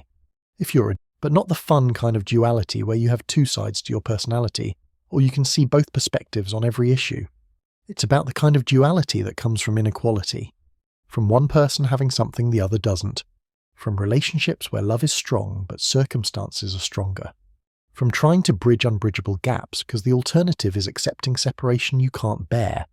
It's about brothers who were together until they weren't, and who found a way to be kind of together again even though it meant neither of them got to be fully alive or fully dead. It's about the compromise between Olympus and the underworld, between divine and mortal, between eternal and temporary. It's about two stars in the sky that look close together but are actually vast distances apart, separated by incomprehensible amounts of empty space, and yet we see them as a pair because that's the story we've told about them for thousands of years. The story makes them twins. The story makes them connected. The story matters more than the actual astronomical reality. Just like Pollux and Castor's brotherhood matters more than the fact that one was mortal and one wasn't. Just like their shared fate matters more than the fact that they can never actually be in the same place at the same time. The Greeks understood this. They understood that stories create reality, or at least create meaning. They understood that putting something in the stars makes it permanent, makes it matter, makes it part of the cosmic order. So they put the twins in the sky. Not because their story had a happy ending, but because their story meant something. Because their love was worth remembering. Because the sacrifice Pollux made and the compromise Zeus offered, and the strange half-existence they both now inhabit is important enough to mark among the stars. And every time Gemini rises, we remember. We remember that love sometimes means giving up paradise. That death doesn't always end relationships. That compromise isn't defeat. It's often the best option available when all the good options are off the table. We remember that brothers can be separated by fundamental differences and still be brothers. That immortality can be a curse disguised as a blessing. That sometimes the price of devotion is existence itself, split and shared and complicated beyond any simple resolution. That's Gemini. That's the twins. That's what's really up there in the sky when you look at those two bright stars and think about duality and balance and partnership. It's not balanced at all. It's not equal. It's not simple. It's love trying its best in a universe that doesn't make it easy. And sometimes that's enough to earn you a place among the stars. We've covered sacrifice, abduction, and impossible devotion. Now we're moving into what I like to call the Heracles extended universe, because the next two constellations are both connected to the same hero and his extremely violent career path. First up is Cancer, the crab. And let me tell you, this is possibly the most underwhelming origin story in the entire Zodiac. We're talking about a creature whose main contribution to mythology was showing up, getting immediately crushed, and then being rewarded with cosmic immortality anyway. It's the ultimate participation trophy story, except the participant didn't even really participate. They just died, badly, and quickly, but we're getting ahead of ourselves. Let's set the scene. The crab's story takes place during one of Heracles' 12 labours. You know Heracles, or Hercules, if you prefer the Roman version. The strong man, the hero, the guy who strangled snakes as a baby and grew up to be the most famous monster slayer in Greek mythology. He's got name recognition, muscles for days, and a body count that would make a modern action hero look restrained. But Heracles wasn't doing these labours for fun or glory. He was doing them as punishment, because he'd murdered his own wife and children in a fit of madness that Hera, Zeus's wife, had inflicted on him. Yes, that Hera. She's about to become very relevant to our crab story. Hera hated Heracles, absolutely loathed him, and not because he was enough. His very existence was a reminder of Zeus's infidelity. So Hera made it her personal mission to make Heracles' life as miserable as possible. She drove him mad, causing him to kill his family. Then, when he sought redemption, she made sure his labours were as difficult and dangerous as possible. She didn't want him to succeed. She wanted him to fail, to suffer, to die. Preferably all three. Which brings us to the second labour, killing the Lernaean Hydra. The Hydra was a massive serpent with multiple heads. Sources vary on exactly how many, but let's say 9, with one of them being immortal. It lived in the swamps of Lerna, and it was terrorising the countryside in the way that giant multi-headed poisonous serpents tend to do. Heracles' job was to kill it, which sounds straightforward until you learn the Hydra's special ability. Every time you cut off one of its heads, 2 more grew back in its place. Not exactly a fair fight. It's like fighting inflation or a bureaucracy. The more you attack it, the bigger it gets. And Heracles quickly realised he was in over his head. Literally. The heads kept multiplying. The Hydra kept growing. This was not going according to plan. So Heracles did what any smart person would do when they're losing a fight. He called for backup. His nephew Iolaus showed up with a torch and they developed a strategy. Heracles would cut off a head, and Iolaus would immediately cauterize the neck stump with fire, preventing new heads from growing. It was actually pretty clever. Teamwork makes the dream work, even in ancient Greece. And this is where Hera decided to intervene. She was watching this battle, because of course she was. She had nothing better to do than monitor her husband's illegitimate son's every move. And she realized Heracles might actually win. He might actually succeed at this labour, get one step closer to redemption, and continue existing, which was the opposite of what she wanted. So she sent help. For the Hydra, not for Heracles. She wanted, and the help she sent was a crab. A giant crab, to be fair. Sources call it Carcinus or Carcinos, depending on whether you prefer Latin or Greek. But still, a crab. She looked at this epic battle between a legendary hero and a multi-headed regenerating serpent and thought, you know what this needs? Crustaceans. The crab emerged from the swamp and scuttled toward Heracles. Its mission was clear. Distract the hero, give the Hydra an advantage, help murder Zeus's son. It was a divine assassination attempt by proxy, with an arthropod as the weapon of choice. Now put yourself in the crab's position for a moment. You're just living your crab life in the swamp. Maybe you're eating some algae, hiding under some rocks, doing normal crab things. And suddenly Hera, queen of the gods, appears and tells you that you need to go attack Heracles, the strongest man alive who's currently fighting a giant poisonous multi-headed snake. This is not a promotion. This is not an opportunity. This is a suicide mission. But you're a crab.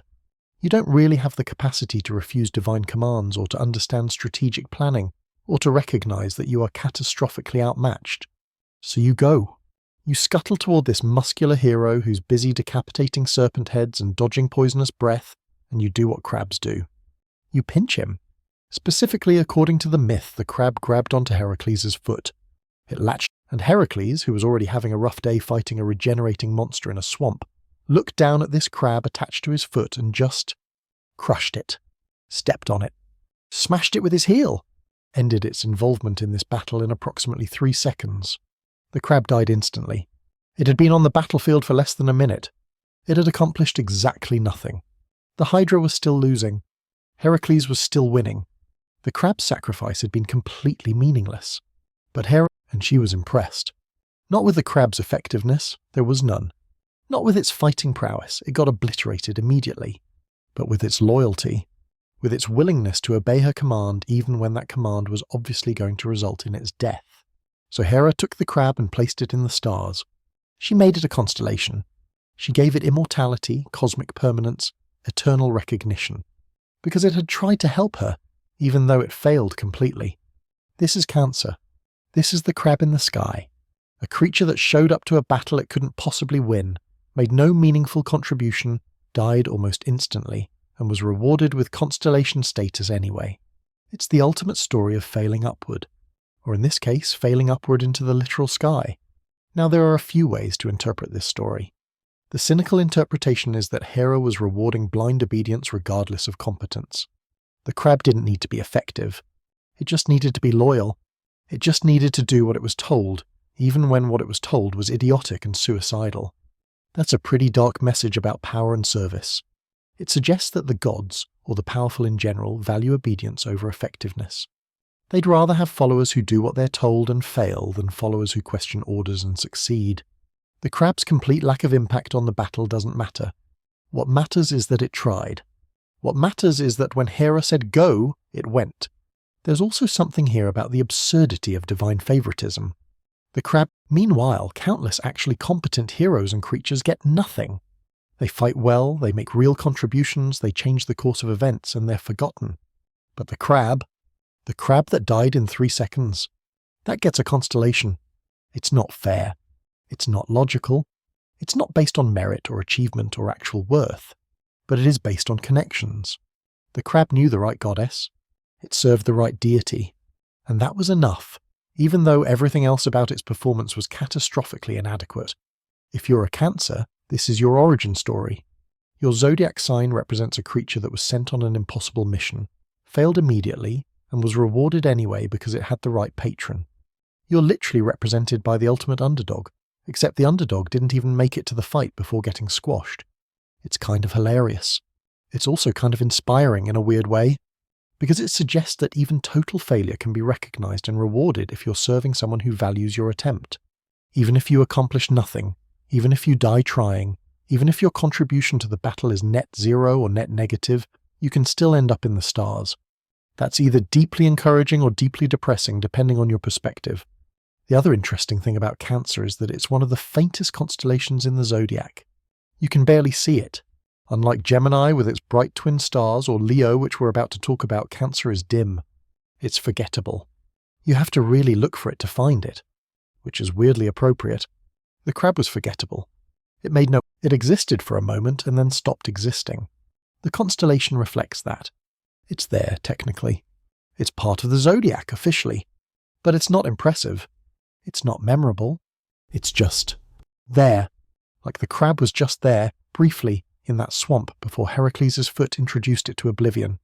But there's something touching about Hera immortalizing it anyway. She didn't have to. Nobody would have blamed her if she'd just let the crab die and be forgotten. It had failed her. It had been useless. She could have walked away, found a better animal to send next time, learned from this mistake. Instead, she honored it. She put it in the sky. She made it permanent. Maybe that says something about Hera that we don't usually see. She's typically portrayed as vengeful, jealous, constantly punishing Zeus's lovers and illegitimate children. She's the antagonist in most stories. The villain, the obstacle that heroes have to overcome. But here she shows something else. Gratitude. Loyalty, a willingness to reward effort even when it doesn't produce results. The crab tried. It obeyed. It gave its life, however briefly and ineffectively. And here, that's worth remembering. That deserves recognition. It's almost sweet, if you ignore the part where she was trying to murder her husband's son via crustacean. Now we move from the crab to the lion, from Cancer to Leo, from the creature that accomplished nothing to the creature that was so dangerous, so powerful, so terrifying that killing it became legendary.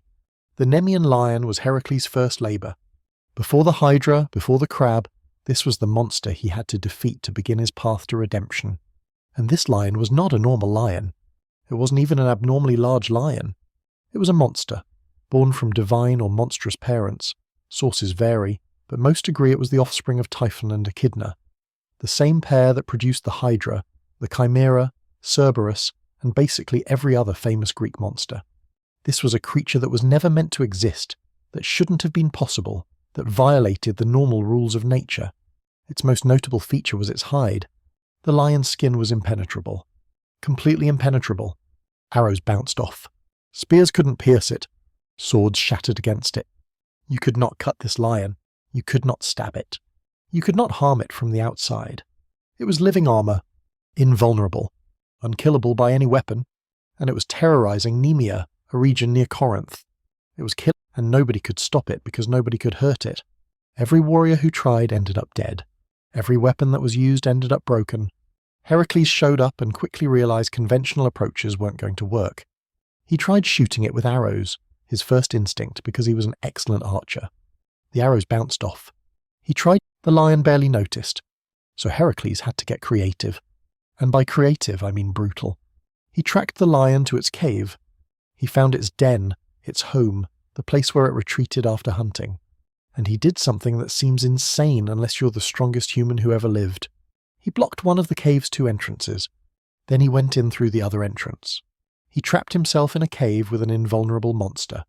Just walked right in, knowing there was no escape route, knowing the lion couldn't be killed with weapons, knowing this was going to come down to pure physical strength. And then he wrestled it. Not a metaphor. Not a figure of speech. Literal wrestling.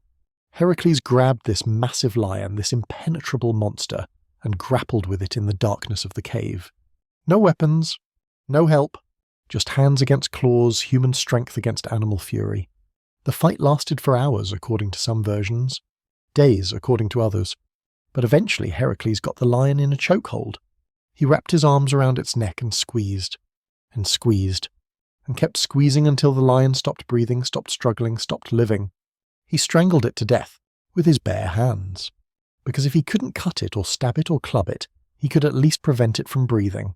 It's one of the most metal things in all of mythology. Heracles looked at an invulnerable monster and said, "Okay, but does it need to breathe?" and then exploited that vulnerability until the problem was solved. When he emerged from the cave dragging the lion's corpse, he'd completed the first labor. He'd killed the unkillable. He'd defeated something that had been terrorizing an entire region for who knows how long. But then he had a problem. He needed to skin the lion. He needed to take the pelt as proof of his victory, as a trophy, as evidence that he'd actually done what he claimed. But his knife couldn't cut it. His sword couldn't pierce it. Even in death, the lion's hide was invulnerable.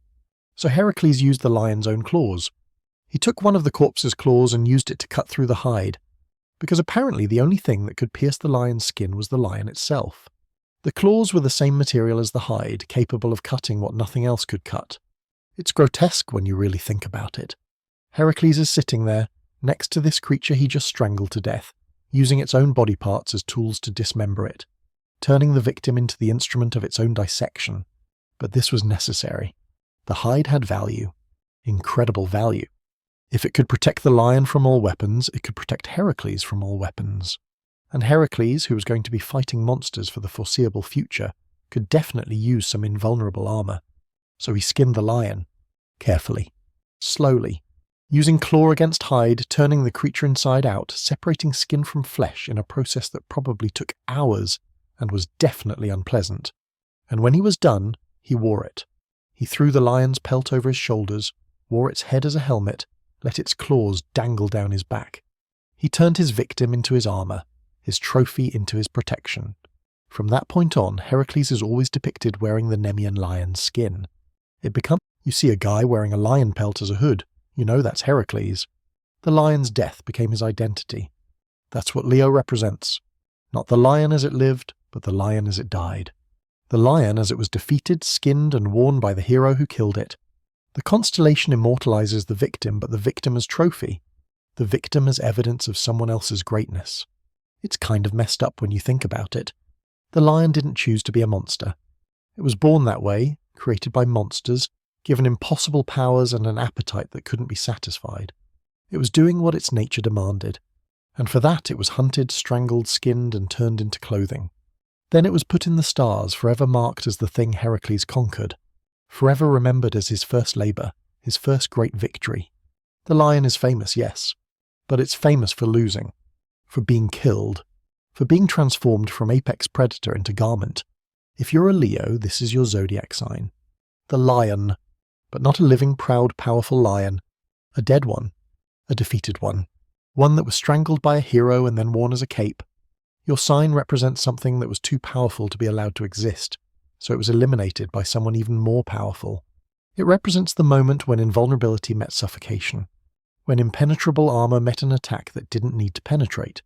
It's a story about finding weaknesses in things that seem invincible, about creativity in combat, about the fact that no defense is perfect. There's always some vulnerability, some angle of attack that works. The lion couldn't be cut, but it could be choked. It couldn't be stabbed, but it could be wrestled.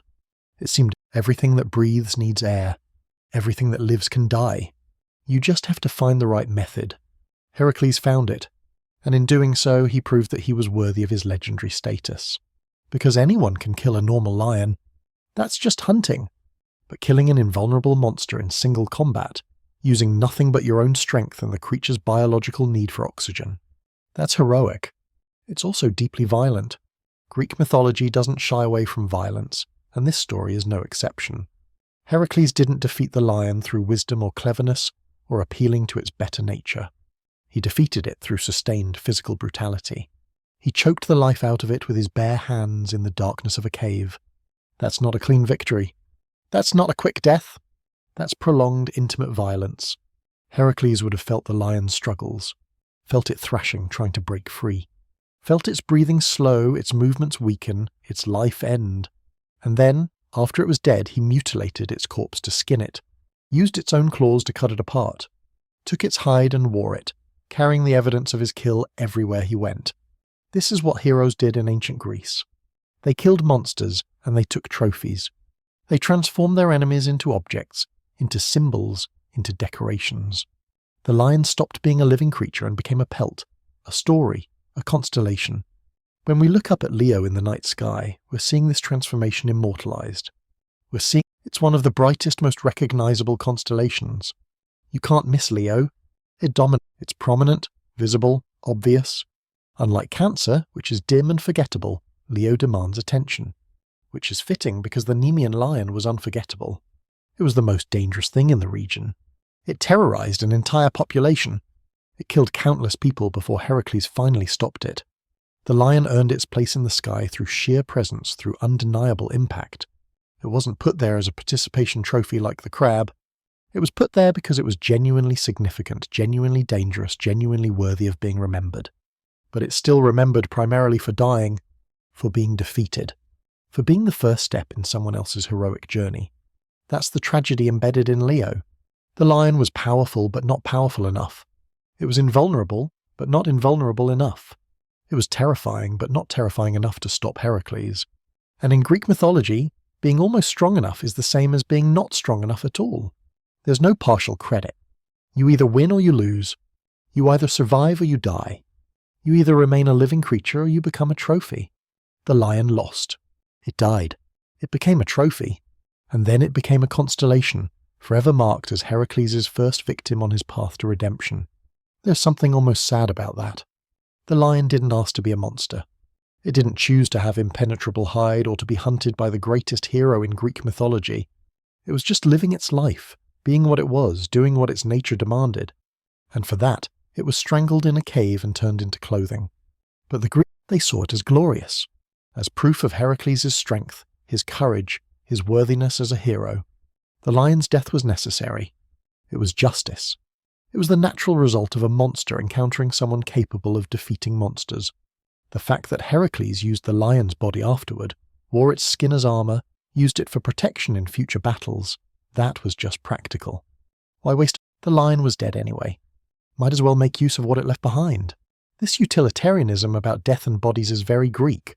They didn't have the same squeamishness about corpses that we do. Dead things were resources. They could be buried, burned, honored, or used, depending on the circumstances. The lion's hide was useful, so Heracles used it. Simple as that. And when the Greeks looked up at the stars and designated Leo, they were commemorating this usefulness. They were marking the moment when a dangerous creature was transformed into something beneficial, when a threat became a defense, when a monster became a tool. That's Leo. That's what it means in the original mythology.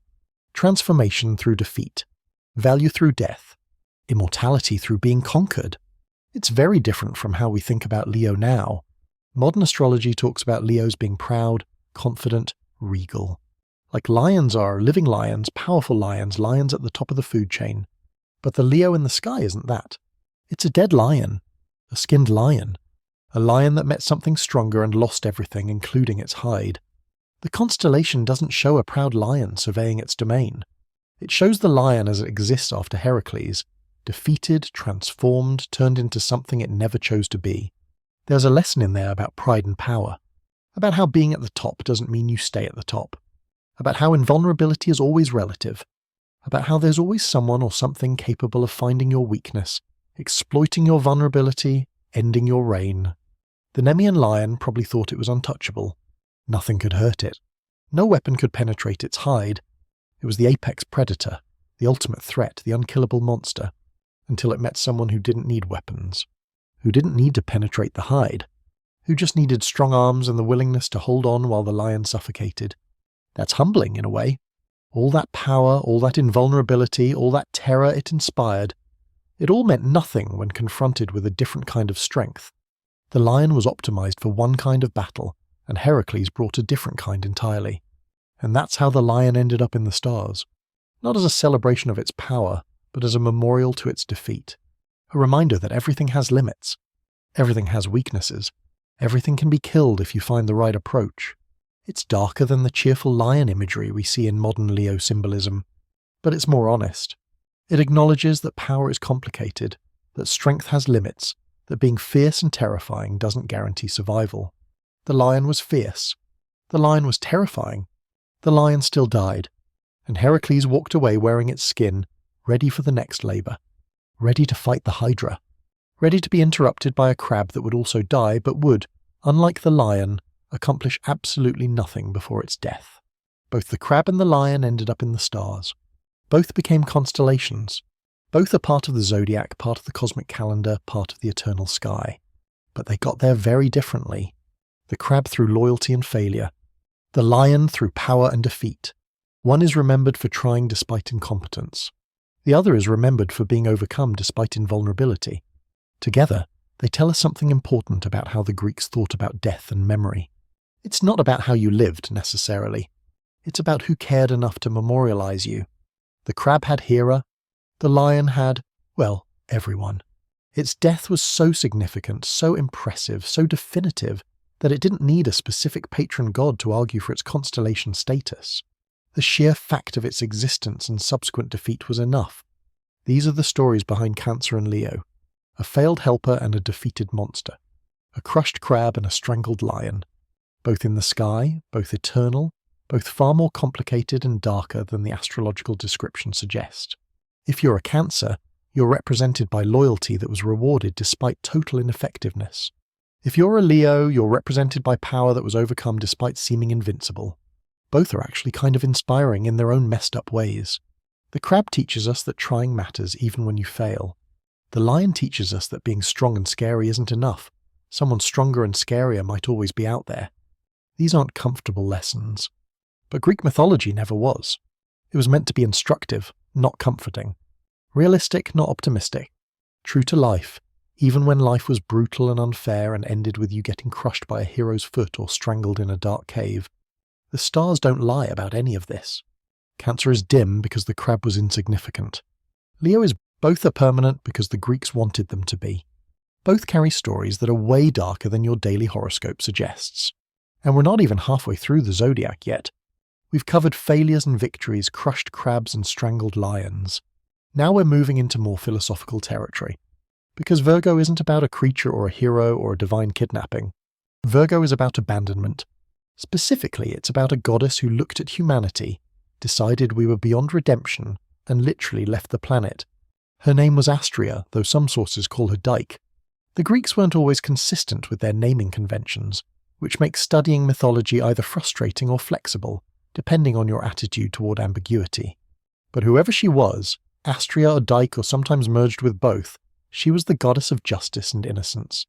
The personification of fairness, of moral order, of the idea that actions should have appropriate consequences and people should treat each other decently. And she gave up on us. Not immediately, mind you. She didn't just show up, take one look at humanity and peace out to the stars.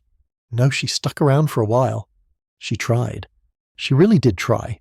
She watched as humanity went through what the Greeks called the ages of man, a progression from perfect to progressively worse, like a civilization-scale downward spiral.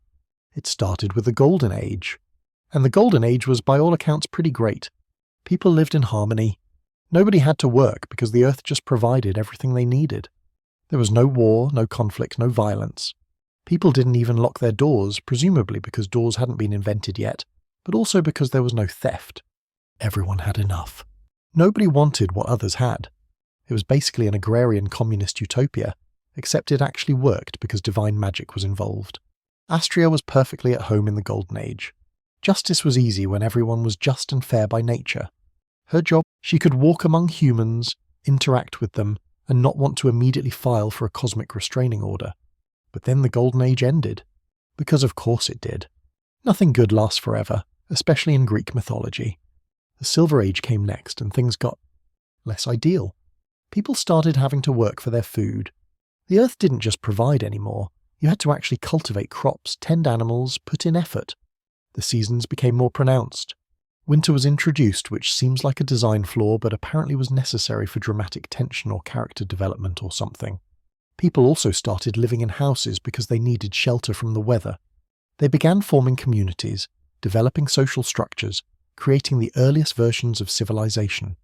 Which sounds positive, but with civilization comes complexity, and with complexity comes conflict. Astria was less comfortable in the Silver Age. People were still mostly decent, but the cracks were showing. There were disagreements. There were arguments about property and resources. Nothing catastrophic yet, but the trajectory was concerning. Justice was becoming something that needed to be enforced rather than something that just naturally existed. Then came the Bronze Age, and this is where things really started deteriorating. People discovered metallurgy, which meant they could make better tools. Unfortunately, it also meant they could make better weapons. And human war was invented. Not divine war between gods and titans, we'd had that since the beginning. But human war. People fighting other people for resources, for territory, for pride, for revenge.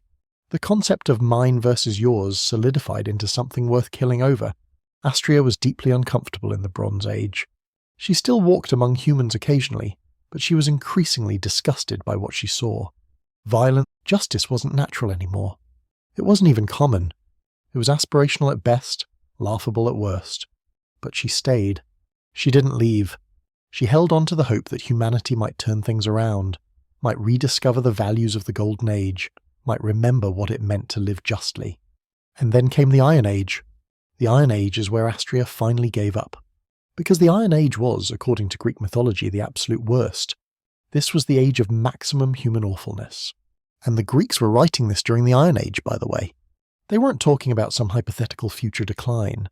They were talking about themselves, about their own time period, and they were basically saying, yeah, we're the worst humanity has ever been. That's either admirably self-aware or incredibly depressing. Probably both. In the Iron Age, according to the myth, all the worst human impulses came to the forefront. People were selfish, greedy, violent, dishonest. They broke oaths, betrayed trust, murdered their own families. The bonds of kinship meant nothing. Guest friendship, which was supposed to be sacred in Greek culture, was violated constantly.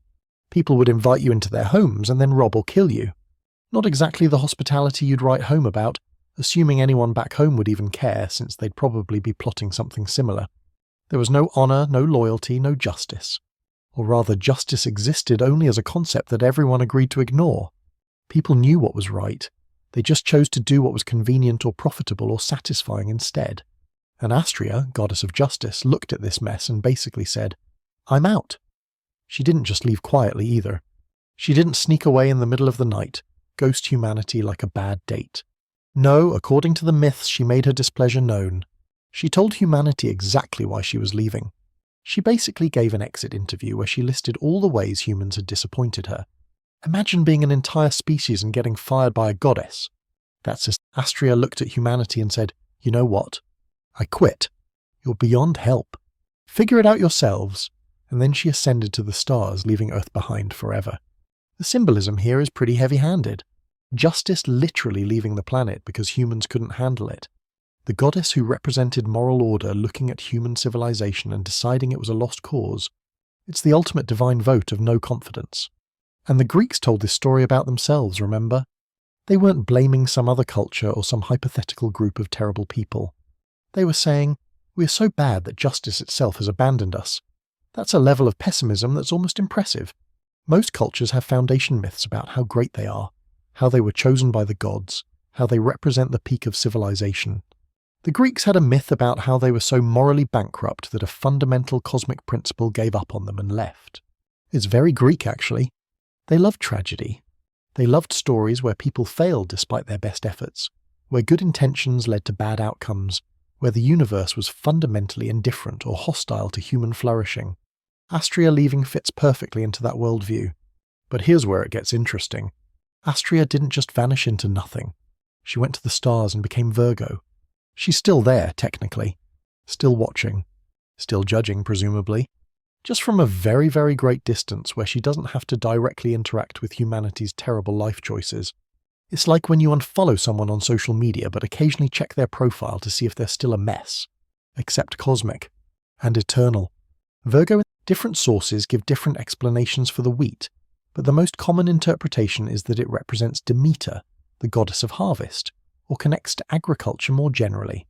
Some versions say Astrea is holding the wheat as a symbol of the Golden Age, when the earth provided abundantly and humans didn't have to work or fight or steal. The wheat is a memorial, essentially, a reminder of what was lost, of the time before justice had to leave because humans couldn't behave themselves. It's a pretty bleak image when you think about it. A goddess in the stars holding a symbol of better times, looking down at the mess we've made and probably shaking her head. If disappointment could take physical form, it would look like Virgo. Now there's another version of this story that's worth mentioning. Sometimes Virgo is associated with Dike directly, Dike being another justice deity, daughter of Zeus and Themis. In this version, Dike wasn't just disappointed in humanity. She was actively opposed by other forces. The story goes that Dike was constantly reporting to Zeus about human crimes. She was like a cosmic prosecutor, keeping track of all the ways mortals were violating justice, bringing cases to Zeus's attention, demanding punishment and accountability. Which sounds reasonable, except Zeus had other things to worry about. He was busy with his own affairs, literally he was constantly having affairs, and he didn't always want to deal with human problems. Sometimes he'd intervene. Sometimes he'd send punishment via lightning bolt or flood or plague, but often he'd just ignore it because he had God stuff to do. And Dike would get increasingly frustrated. She'd bring case after case, crime after crime, and Zeus would basically shrug and say, "What do you want me to do about it? They're mortals. This is what they're like." Eventually, Dike realized she was fighting a losing battle, not just against human nature, but against divine indifference. Even the gods didn't really care about justice anymore. They had their favorites, their pet mortals, their personal vendettas. But actual objective justice? That was too much work and not enough fun. So Dike left too. She joined Astrea in the stars, or rather she was Astrea, depending on which version you're reading. The Greeks loved their syncretic deities where multiple names refer to the same being or different aspects of the same principle. Either way, the message is the same. Justice looked at Earth and said, "No thanks." This is remarkably different from most religious or mythological frameworks. Usually gods want to be involved with humanity. They want worship, sacrifice, temples, prayers. They care about human affairs because humans are important to them, either as subjects or entertainment or food sources or whatever function humans serve in that particular theology. But Astrea Dike doesn't want any of that. She wants to be far away from us. We're not worth her time. We're not worth her presence. We've proven ourselves to be fundamentally unjust, and rather than trying to fix us or punish us or guide us, she's just done. It's divine rage quit, essentially. I'm not mad, I'm just disappointed, taken to its logical extreme where disappointment leads to permanent separation. And honestly, it's hard to blame her. If you were the personification of justice and you had to watch humans constantly choosing injustice, not because they didn't know better, but because they didn't care, how long would you stick around? How many betrayals would you witness?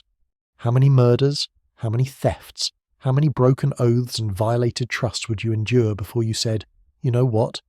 I'm going literally anywhere else"? Astrea lasted through the Golden, Silver and Bronze Ages. She gave humanity 3 chances to be decent.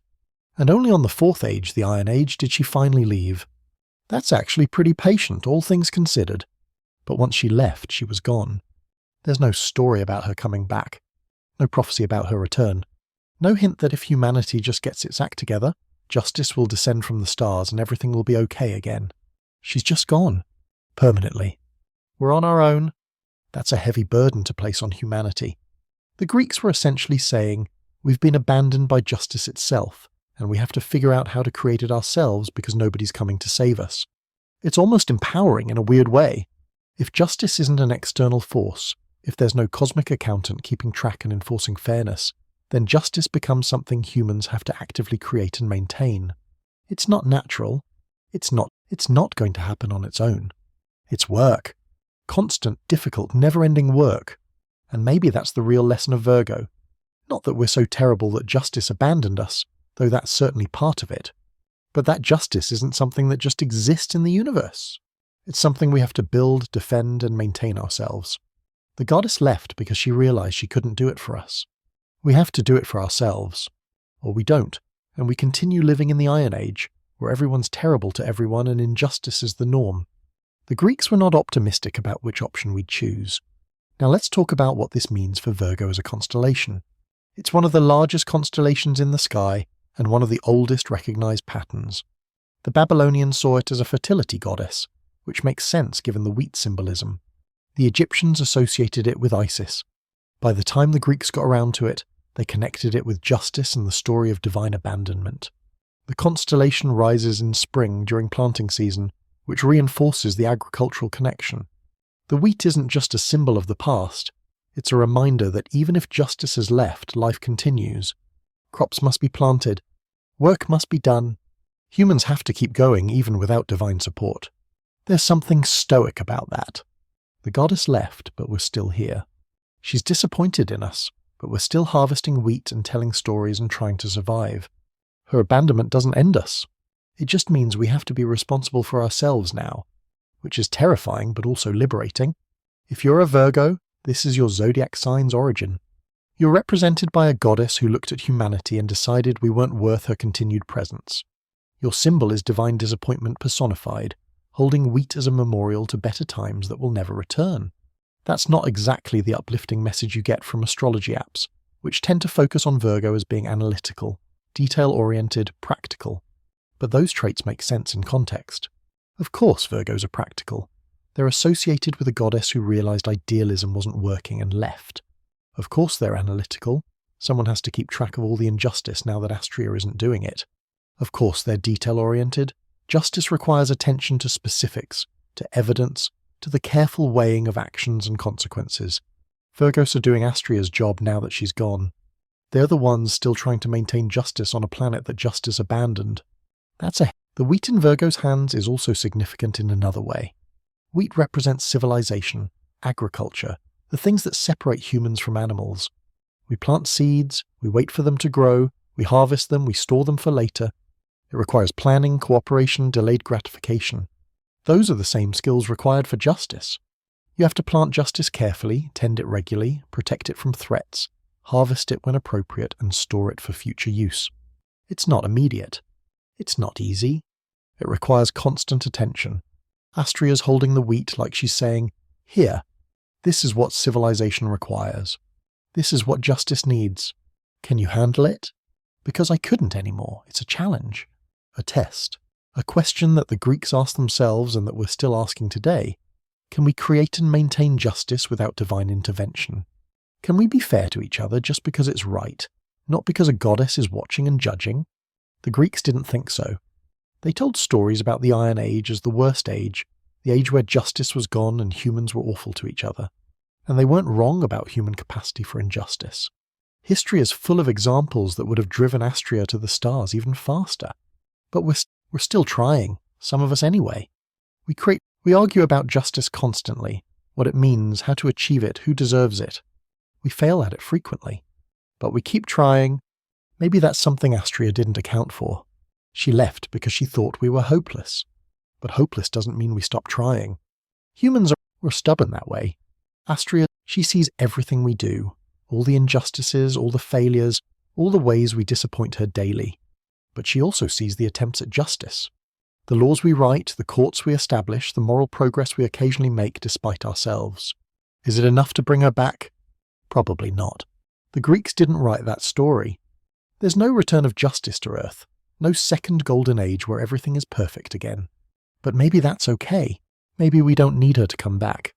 Maybe we're supposed to figure this out on our own, without divine assistance or supervision. That's a very Greek idea, actually. The gods aren't helpers. They're not guides. They're not benevolent overseers making sure everything works out. If we want justice, we have to create it ourselves. Astria leaving isn't a tragedy. It's a coming-of-age story. Humanity losing its divine protector and having to take responsibility for itself. It's scary. Children need their parents until they don't. Civilizations need their gods until they don't. At some point, you have to grow up and handle things yourself, even if you're not ready, even if you're going to make mistakes, even if the task seems impossible. The Greeks understood that we were going to make mistakes. That's what the Iron Age was. One long mistake, or series of mistakes, or permanent state of mistake-making. But they told the story anyway. They put Virgo in the sky anyway. They marked the spot where justice used to be, even if it wasn't there anymore. That's either hopeful or hopeless, depending on your perspective. Hopeful because we're acknowledging that justice is important enough to memorialize in the stars. Hopeless because we're also acknowledging that we drove it away and it's not coming back. I lean toward hopeful, personally. Not because I think humans are naturally just or good or likely to succeed at creating fair societies, but because we keep trying despite evidence that we probably shouldn't bother. That's the human condition in a nutshell. We're not good enough, we know we're not good enough, and we keep trying anyway because what else are we going to do? Give up? Accept that the Iron Age is permanent and justice is impossible? Some people do. Some people look at the world and conclude that fairness is a naive fantasy, that might makes right, that you should take what you can and trust no one. Those people are why Astria left. But other people look at the same world and conclude that justice is worth fighting for even when it's difficult, especially when it's difficult. That fairness matters even if it's not natural. That we should hold ourselves and each other accountable even though it's easier not to. Those people are why Virgo is in the sky. Because even though Astria left, the ideal she represents didn't disappear. It's still there, symbolized by wheat and stars reminding us of what we're supposed to be aiming for even if we rarely hit the target. When you look, but you're also seeing a challenge. Can you be just without justice watching over you? Can you be fair without cosmic enforcement? Can you choose to do right when doing wrong is easier and more profitable? The Greeks didn't think so. They thought the Iron Age was permanent, that humans were fundamentally flawed, that injustice was our natural state. But they told the story anyway. They put Virgo in the sky anyway. They kept the memory of justice alive even while acknowledging its absence. Maybe that's enough. Maybe remembering that justice is important is the first step toward actually creating it. Maybe Astria left so we'd have to learn to build justice ourselves instead of relying on external enforcement. Or maybe she just got tired of watching us be terrible and wanted to move somewhere with a better view and fewer war crimes. Both can be true. Either way, Virgo is there. The goddess who left. The justice that departed. The wheat that represents civilization and all its discontents. The reminder that we've been disappointing the gods since the Iron Age and we're still here, still trying, still occasionally succeeding despite ourselves. It's not a happy story, but it's an honest one. And sometimes honesty is more valuable than happiness, especially when you're trying to understand where you came from and why things are the way they are. The goddess left because we were terrible. We're still terrible often, but we're also still here, still harvesting wheat, still attempting justice, still looking up at the stars where Astria watches from a safe distance. That's Virgo. That's what's really up there when you see that constellation. Not just a pretty pattern, but a whole story about humanity's relationship with justice, about divine abandonment, about the moment when we had to grow up and take responsibility for ourselves. It's heavy. It's complicated. It's not what your horoscope talks about when it tells you you're going to have a productive week. But it's true to the mythology. And sometimes truth is what we need, even when it's uncomfortable. Especially when it's uncomfortable. Astria left. Justice. We're on our own now. And we have been for thousands of years since the Iron Age began and never ended. The question is, what are we going to do about it? The Greeks didn't answer that question. They just were still telling it. Still remembering that once, supposedly, there was a golden age when justice was natural and easy. Still knowing that we're in the Iron Age where justice is rare and difficult. Still trying anyway, some of us, because the alternative is giving up entirely. And giving up is what Astria did. We're not gods. We can't retreat to the stars when things get hard. We have to stay here on Earth, in the mess we've made, and try to make it less of a mess. That's the real burden of the Iron Age. Not that we're terrible, though we often are, but that we can't leave. We can't ascend to the stars like Astria did. We're stuck here with each other, trying to figure out how to live together without killing each other too frequently. It's not going great, honestly, but it's what we've got. And Virgo's up there, watching, holding wheat, reminding us that justice used to be here, and maybe could be again if we could just get our act together. We probably won't. The Greek, but just in case we prove that the Iron Age doesn't have to be permanent. Just in case justice can exist without a goddess enforcing it. That's the hope hidden in Virgo's story. It's buried under layers of pessimism and divine disappointment and acknowledgement of human awfulness. But it's there. Justice left because we drove it away. But maybe, if we really tried, we could call it back. Not the goddess, she's made her choice. But the principle. The idea. The possibility that we could treat each other fairly just because it's right. That's what the wheat represents. Seeds. Potential. The possibility of growth and harvest and civilization worthy of the name. Astria's holding it out like an offering. Or a challenge. Or maybe just a memory of something we once had and might have again. The stars aren't going anywhere. Virgo will be there, watching, waiting, disappointed but present. Holding wheat. Remembering the Golden Age. Judging the Iron Age. And we'll be down here, trying to figure out how to make justice work without divine help, one imperfect attempt at a time. That's the story of Virgo. That's what the Greeks put in the sky. That's what we see when we look up at those stars. Divine abandonment and human responsibility. Cosmic disappointment and stubborn persistence. The god, it's not uplifting, but it's real. And sometimes that's more valuable than any amount of optimistic mythology could ever be. So we've had gods, heroes, monsters, crabs that accomplish nothing, and a goddess who rage quit humanity. Now we arrive at something completely different. Something that stands out in the Zodiac not because of its dramatic backstory or tragic tale, but because of what it fundamentally isn't. Libra is the only Zodiac sign that's not a living thing. It's not an animal. It's not a person. It's not a creature of any kind. It's an object.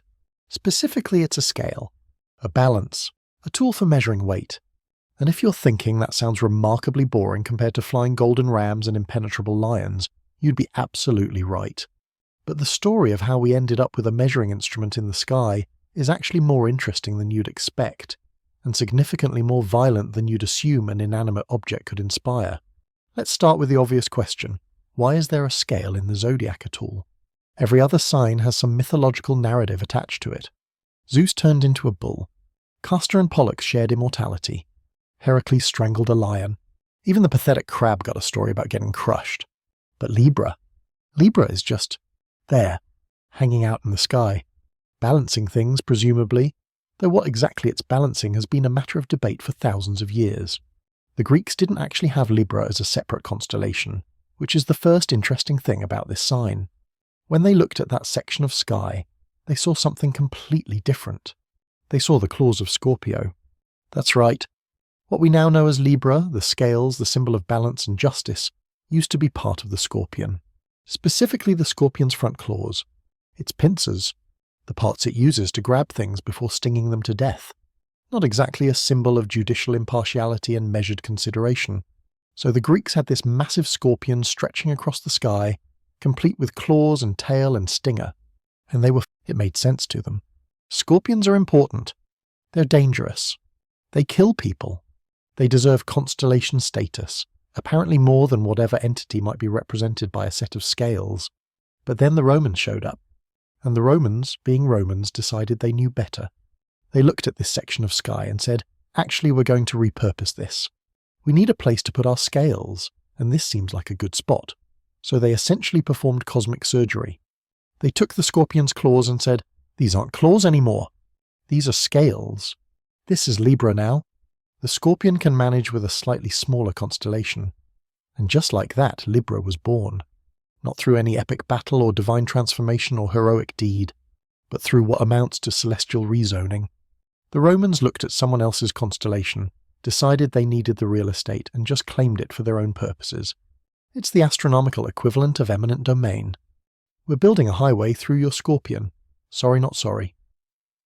The Greeks, for their part, weren't particularly happy about this.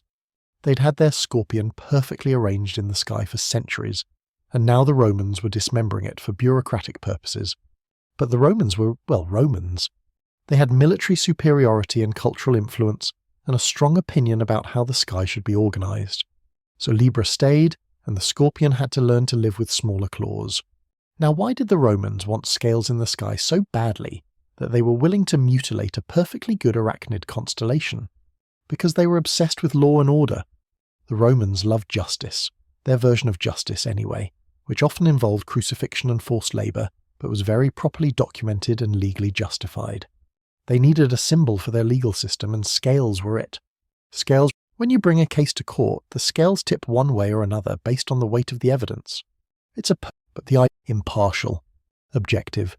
The scales don't care who you are or what you want. They just measure weight.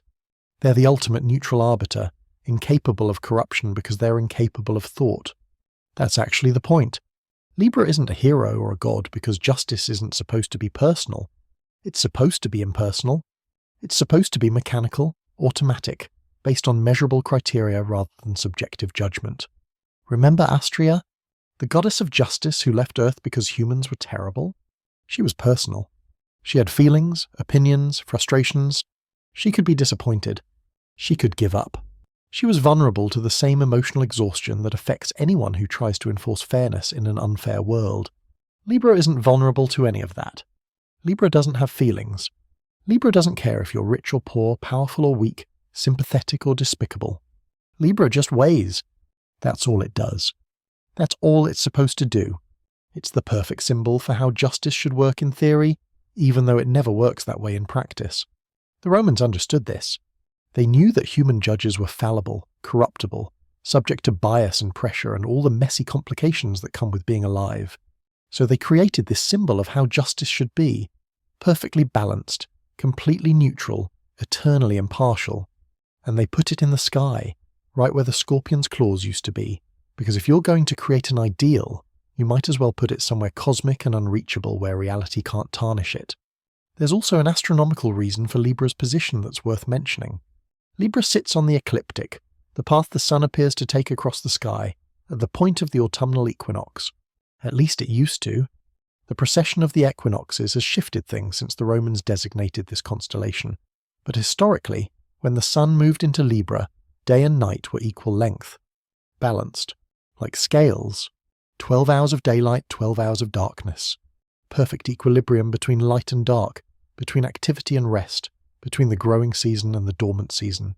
It's thematically perfect.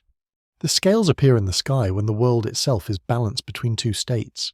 It's not subtle symbolism, the Romans weren't known for subtlety, but it's effective. The equinox is also a time of transition. Summer is ending, fall is beginning.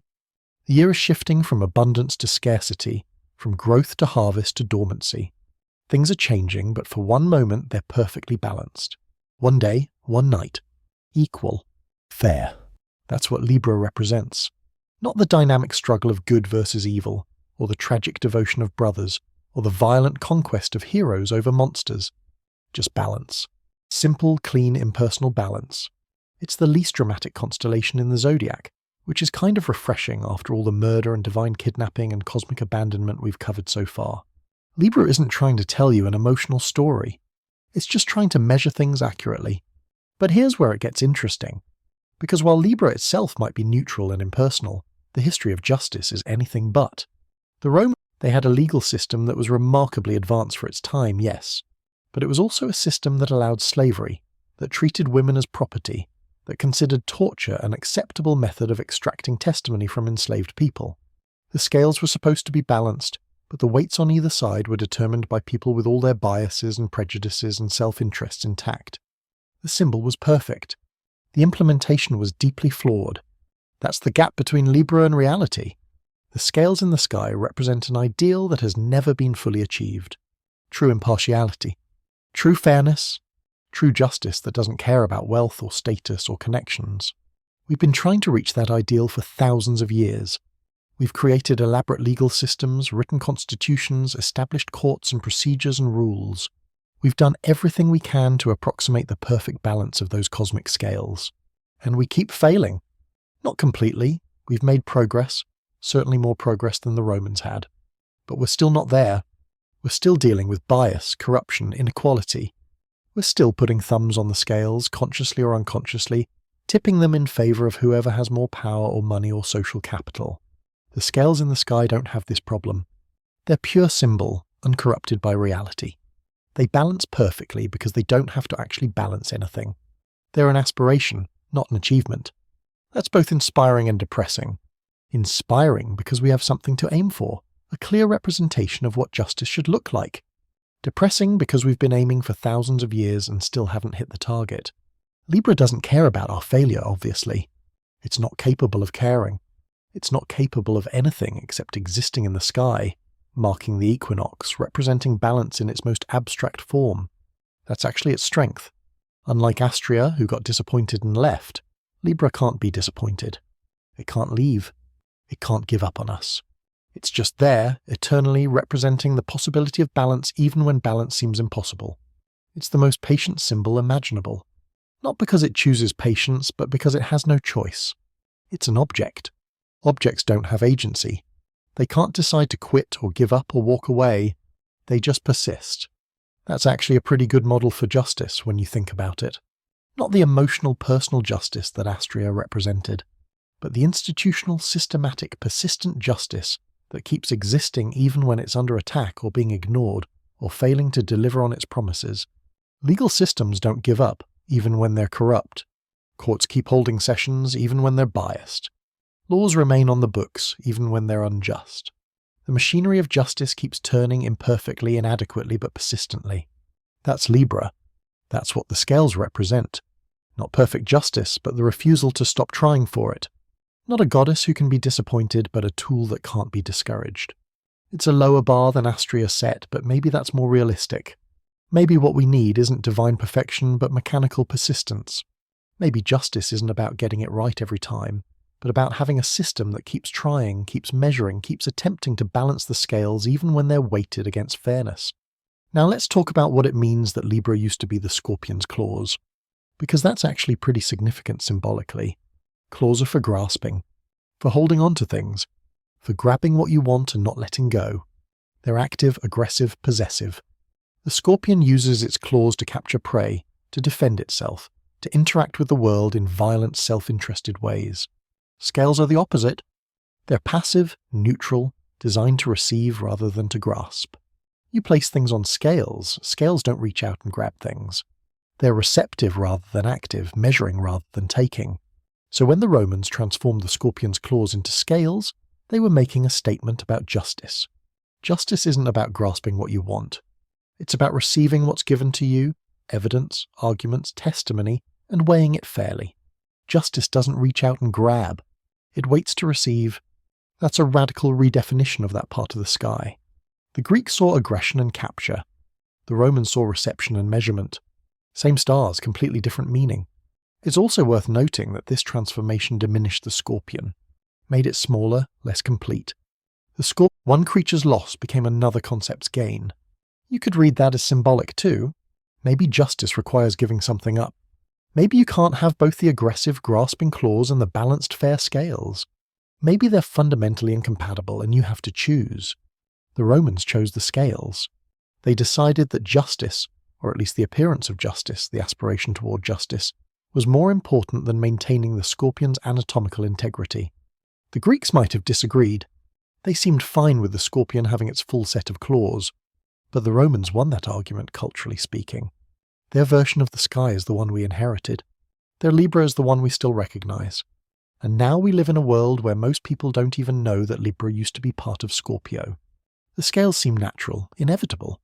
We forget that they're a Roman insertion, a cultural decision, a choice to prioritize one set of values over another. That's how culture works, though. The winners write the constellations, or in this case, redraw them. And the rest, but they haven't. The sky isn't fixed in its meanings. We project our values onto it, and those values change over time. The Greeks saw a Scorpion. The Roman future civilizations might see something else entirely in those same stars. For now, though, we have Libra.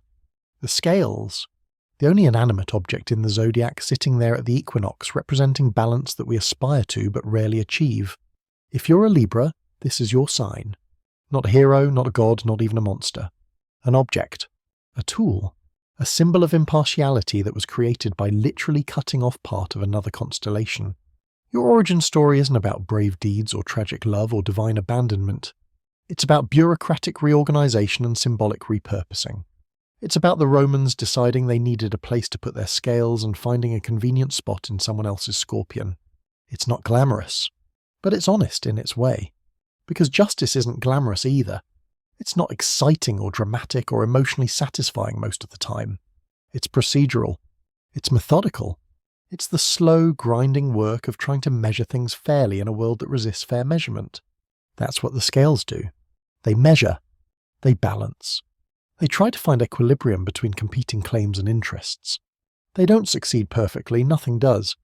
But they keep trying, because that's what they are designed to do. They can't do anything else. They're scales. Measuring is their only function. And maybe justice works best when it's reduced to its simplest function. Measuring fairly, balancing accurately, attempting impartiality even when everything around it is biased and chaotic and unfair.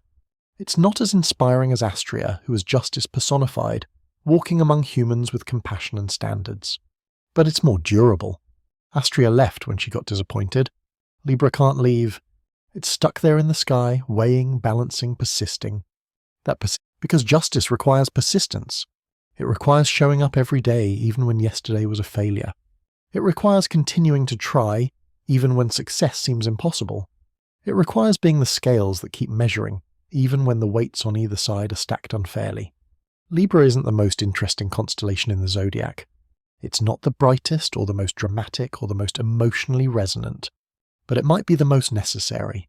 Because without that symbol of balance, without that reminder that fairness is possible even if it's difficult, without that persistent presence of scales in the sky attempting to measure things accurately, we'd have nothing to aim for. No ideal to aspire to. No symbol to remind us that justice is supposed to exist, even when it's absent in practice. The scales are there because someone decided they needed to be there. The Romans looked at the sky and said, "We need justice represented up there.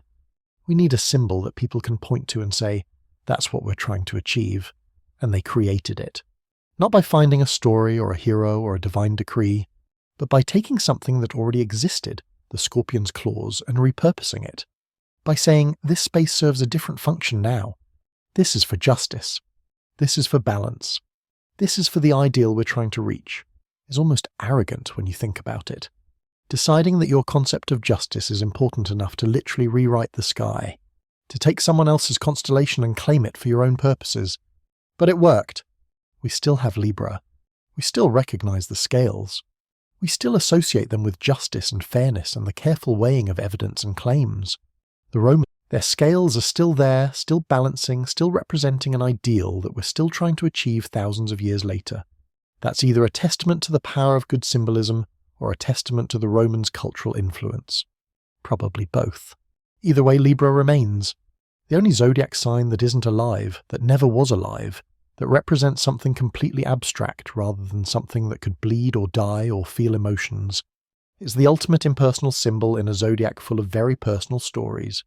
While every other sign is about specific individuals or creatures or gods with their own dramas and tragedies, Libra is about a concept, about balance, about justice as a function rather than a personality. That makes it different, maybe even special in its own way, because personal justice, Astrea's justice, can fail. It can get tired. It can be disappointed. It can leave. But impersonal justice, Libra's justice, just keeps existing. It doesn't care if you're disappointed in it. It doesn't care if it's failing. It just measures. It just balances. It just persists in being what it is, which is a tool designed for fairness even if that tool is often misused. The scales don't control how they're used. They don't prevent people from cheating or lying or putting thumbs on the balance. They're just there, offering the possibility of fair measurement if anyone chooses to use them honestly. We might prefer something more active, more powerful, more capable of enforcing fairness rather than just representing it. But maybe passive persistence is more valuable than active enforcement. Maybe the scales work precisely because they're tools rather than actors. They can't enforce justice, that's our job. They can only represent it, remind us of it, provide the mechanism for it if we choose to use them honestly. That puts the responsibility on us, which is exactly where it should be, if we're being honest. We can't rely on gods or heroes or cosmic forces to create justice for us. We have to create it ourselves, using the tools available, tools like laws and courts and scales that measure. Libra gives us the tool, the symbol, the aspiration. What we do with it is up to us. And for thousands of years we've been trying to figure that out. Trying to use the scales honestly. Trying to balance them fairly. Trying to create the kind of justice that Libra represents but doesn't enforce. We're not there yet. We're probably never going to be fully there. But the scales are still in the sky, still marking the equinox, still representing perfect balance even when our actual balance is decidedly imperfect. That's Libra. The only inanimate zodiac sign. The only one that's not about a person or creature or divine being, but about an object. A tool. A symbol. The scales that used to be a scorpion's claws. The Roman insertion into Greek astronomy. The marker of the equinox. The representation of balance that we aspire to but rarely achieve. It's not dramatic. It's not exciting. It's not going to generate passionate debates about character motivations or tragic flaws or divine intervention. But it's there. Persistent. Patient. Offering the possibility of balance to anyone willing to try for it. And sometimes that's exactly what we need. Not a hero or a god or a dramatic story. Just a symbol. Just a reminder. Just scales in the sky saying, this is what fairness looks like. Keep trying, the scorpion might want its claws back. But the scales aren't going anywhere. They've been there for 2,000 years, and they'll be there for 2,000 more, weighing nothing but representing everything we hope justice could be. That's the power of Libra. Not in what it doesn't do anything, but in what it means, in what it symbolizes, in the ideal it represents, even when that ideal seems unreachable. The scales are in the sky because someone believed balance was important enough to put there, important enough to cut up a scorpion for, important enough to claim cosmic real estate for. And maybe they were right. Maybe we do need that symbol, that reminder, that persistent presence of scales in the heavens saying, fair measurement is possible. Balance is achievable. Justice can exist even when it doesn't, especially when it doesn't. That's Libra, the most boring constellation with the most important message. The tool that can't enforce what it represents but won't stop representing it anyway. Welcome to the only zodiac sign that never lived, never died, and never had to make a single choice because it's literally incapable of agency. It's just there, balancing, forever. And somehow that's enough. So we just talked about how the Romans cut off the scorpion's claws to make room for their scales of justice. The scorpion lost part of itself for bureaucratic purposes, which seems unfair until you hear what the scorpion actually did to earn its place in the sky. Turns out, specifically for killing one of the most famous hunters in all of Greek mythology. The victim's name was Orion, and if you know anything about constellations, you know Orion. It's one of the most recognizable patterns in the night sky, with the 3 stars forming his belt, bright stars marking his shoulders and feet, and that whole hunter with a club aesthetic that's hard to miss even if you're astronomically illiterate. Orion was, by all accounts, exceptional at hunting. The best, according to most stories. He could track anything, kill anything, and had the kind of confidence that comes from being genuinely good at something, and also being the son of Poseidon, which gave him some handy abilities like being able to walk on water. Not particularly useful for hunting land animals, but definitely impressive at parties. He was also, and this is important, extremely full of himself. Orion didn't just think he was a good hunter. He thought he was the greatest hunter, better than anyone else, mortal or divine. And he wasn't quiet about this opinion. He bragged. Constantly. Loudly. To anyone who would listen, and probably to many people who wouldn't. Now, the Greeks had very specific feelings about this kind of behavior. They called it hubris, excessive pride, arrogance, the belief that you're better than you actually are or that you're somehow equal to the gods. And hubris was, without exception, punished. Usually severely. Usually fatally. The gods did not appreciate mortals getting too big for their britches. They were fine with you being good at things. But the moment you started implying you were better than the gods themselves, that's when Orion crossed this line. He said he could hunt anything, kill any creature, that nothing on earth could escape him, that he would hunt down every animal that existed if he wanted to. This boasting reached the ears of several deities and they were not amused. The specifics vary depending on which version of the story you're reading, but the result is always the same. Somebody decided Orion needed to be taken down a peg. Permanently. In some versions, it's Gaia, the Earth herself, who gets offended. Here's the Gaia didn't spend eons creating biodiversity just so some cocky hunter could eliminate it all for sport. So she sent a creature to deal with him. In other versions, it's Artemis who takes offense.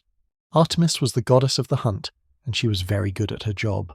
She was also very protective of animals, which seems contradictory until you realize that Greek gods contained multitudes and didn't worry much about logical consistency. Artemis could love hunting and love animals simultaneously, and anyone who questioned this could take it up with her personally, which was not advisable. Some versions say Orion tried to assault one of Artemis's companions, or Artemis herself, which would definitely explain why she'd want him dead. Other versions say he was just hunting too enthusiastically in her sacred groves, killing animals she'd specifically designated as protected. Either way, Artemis was not pleased. There's even a version where Apollo, Artemis's twin brother, orchestrates Orion's death because he's jealous or protective or concerned about his sister's reputation. The details get murky and contradictory, because these stories were told and retold for centuries by different people in different regions with different priorities. But here's what all the versions agree on. A scorpion was sent to kill Orion.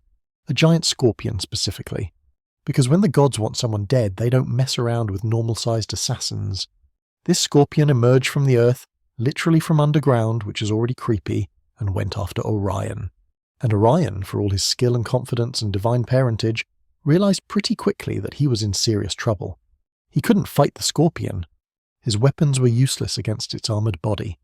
His strength didn't matter when the creature had a venomous stinger that could kill with a single touch. His tracking skills were irrelevant when the thing tracking him was better at it than he was. So Orion did the only sensible thing, he ran. This is significant. It's almost poetic. He'd spent his entire life pursuing prey, and now he was the prey, being pursued by something small enough to step on but deadly enough to end him. Orion ran to the sea because he could walk on water and presumably thought the scorpion couldn't follow him there. This was a reasonable assumption, except it didn't account for divine determination.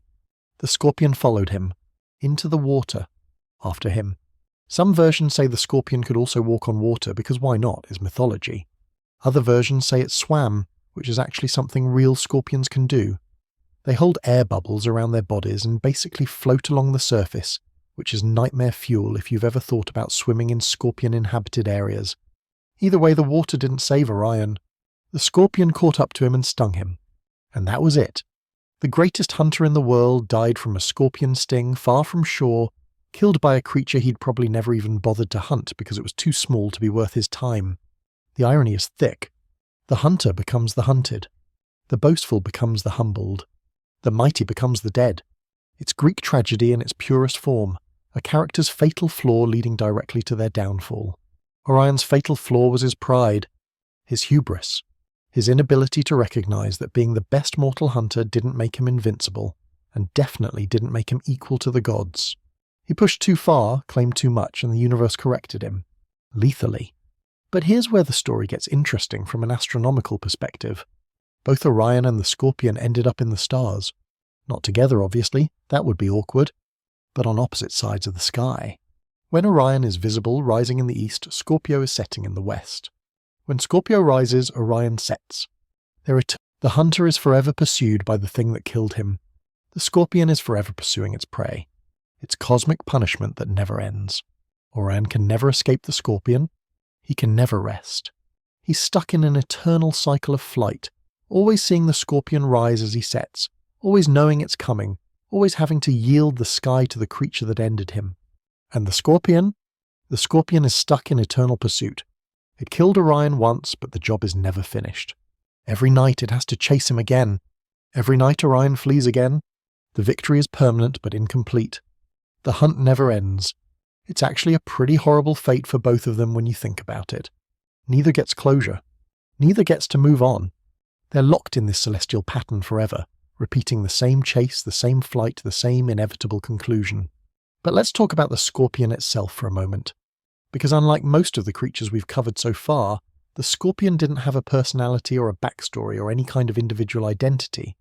It was just a tool, a divine instrument of punishment. It existed to kill Orion and then got promoted to constellation status for doing its job. This is very different from, say, the Nemean lion, which was a monster with its own territory and reign of terror before Heracles showed up. The lion had a life before its death. The scorpion didn't. It's a cosmic, except instead of getting paid and retiring to a beach somewhere, it got put in the sky to pursue its target forever. That's either an honor or a curse, depending on how you feel about eternal employment with no possibility of retirement. The scorpion also has a particularly notable star, Antares. The name literally means rival of Ares, or anti-Mars, because it's red and bright and looks similar to Mars when the planet is visible. Antares is a red supergiant, one of the largest stars we can see with the naked eye, and it marks the heart of the scorpion. A red heart. For a creature that kills, it's perfect symbolism. The scorpion's heart is the colour of blood, the colour of war, the colour of death. When you look at Scorpio in the sky, Antares is what draws your eye, this angry red star in the middle of the constellation pulsing with threat. It's worth noting that Antares is actually dying. It's near the end of its stellar life cycle and will eventually explode in a supernova. But that won't happen for thousands of years, so for now it's just sitting there, red and threatening, marking the heart of the creature that killed the greatest hunter. There's something fitting about the scorpion having a red star for a heart. Red is the colour of danger, warning, blood. It's what you see before something bad happens. And for Orion, the scorpion was definitely something bad happening. But let's go back to the question of who actually sent the scorpion, because this matters thematically. If it was Gaia, Mother Earth, then the message is ecological. Don't boast about destroying all animals. Don't treat nature as something to be conquered and eliminated. The Earth will defend itself, and it has tools at its disposal that you can't fight. If it was Artemis, goddess of the hunt, then the message is about respecting divine authority. Don't claim to be better than the gods. Don't violate sacred spaces or sacred animals. There are powers greater than you, and they will not tolerate your arrogance. If it was Apollo pulling strings, then it's about protecting family and maintaining social order. Don't forget your place in the cosmic hierarchy. All of these interpretations work. They're all valid readings of the myth, and they all lead to the same conclusion. Orion died because he didn't know when to shut up. He couldn't just be content with being an excellent hunter. He had to claim he was the best. Had to boast about killing everything. Had to push until someone pushed back. And what pushed back was a scorpion. Not a dragon, not a giant, not some impressive monster that would at least make for a dramatic final battle. A scorpion, an arthropod, something you could step on if it were normal-sized. That's the ultimate humiliation. Orion, the mighty hunter, killed by something so small that it's literally beneath him, something that wouldn't even be worth his time to hunt under normal circumstances. The gods have a sense of irony, apparently. When they decide to humble someone, they don't just kill them. They kill them in a way that makes a point. Orion thought size and strength mattered most, so he was killed by something small and fast and venomous that didn't need size or strength to end him. It's like the universe saying, "You think you understand hunting? Let me show you how real predators work." They don't need to be impressive. They just need to be effective. The scorpion was effective. Brutally, lethally effective. And now it's in the stars, forever marked as the thing that brought down Orion the hunter.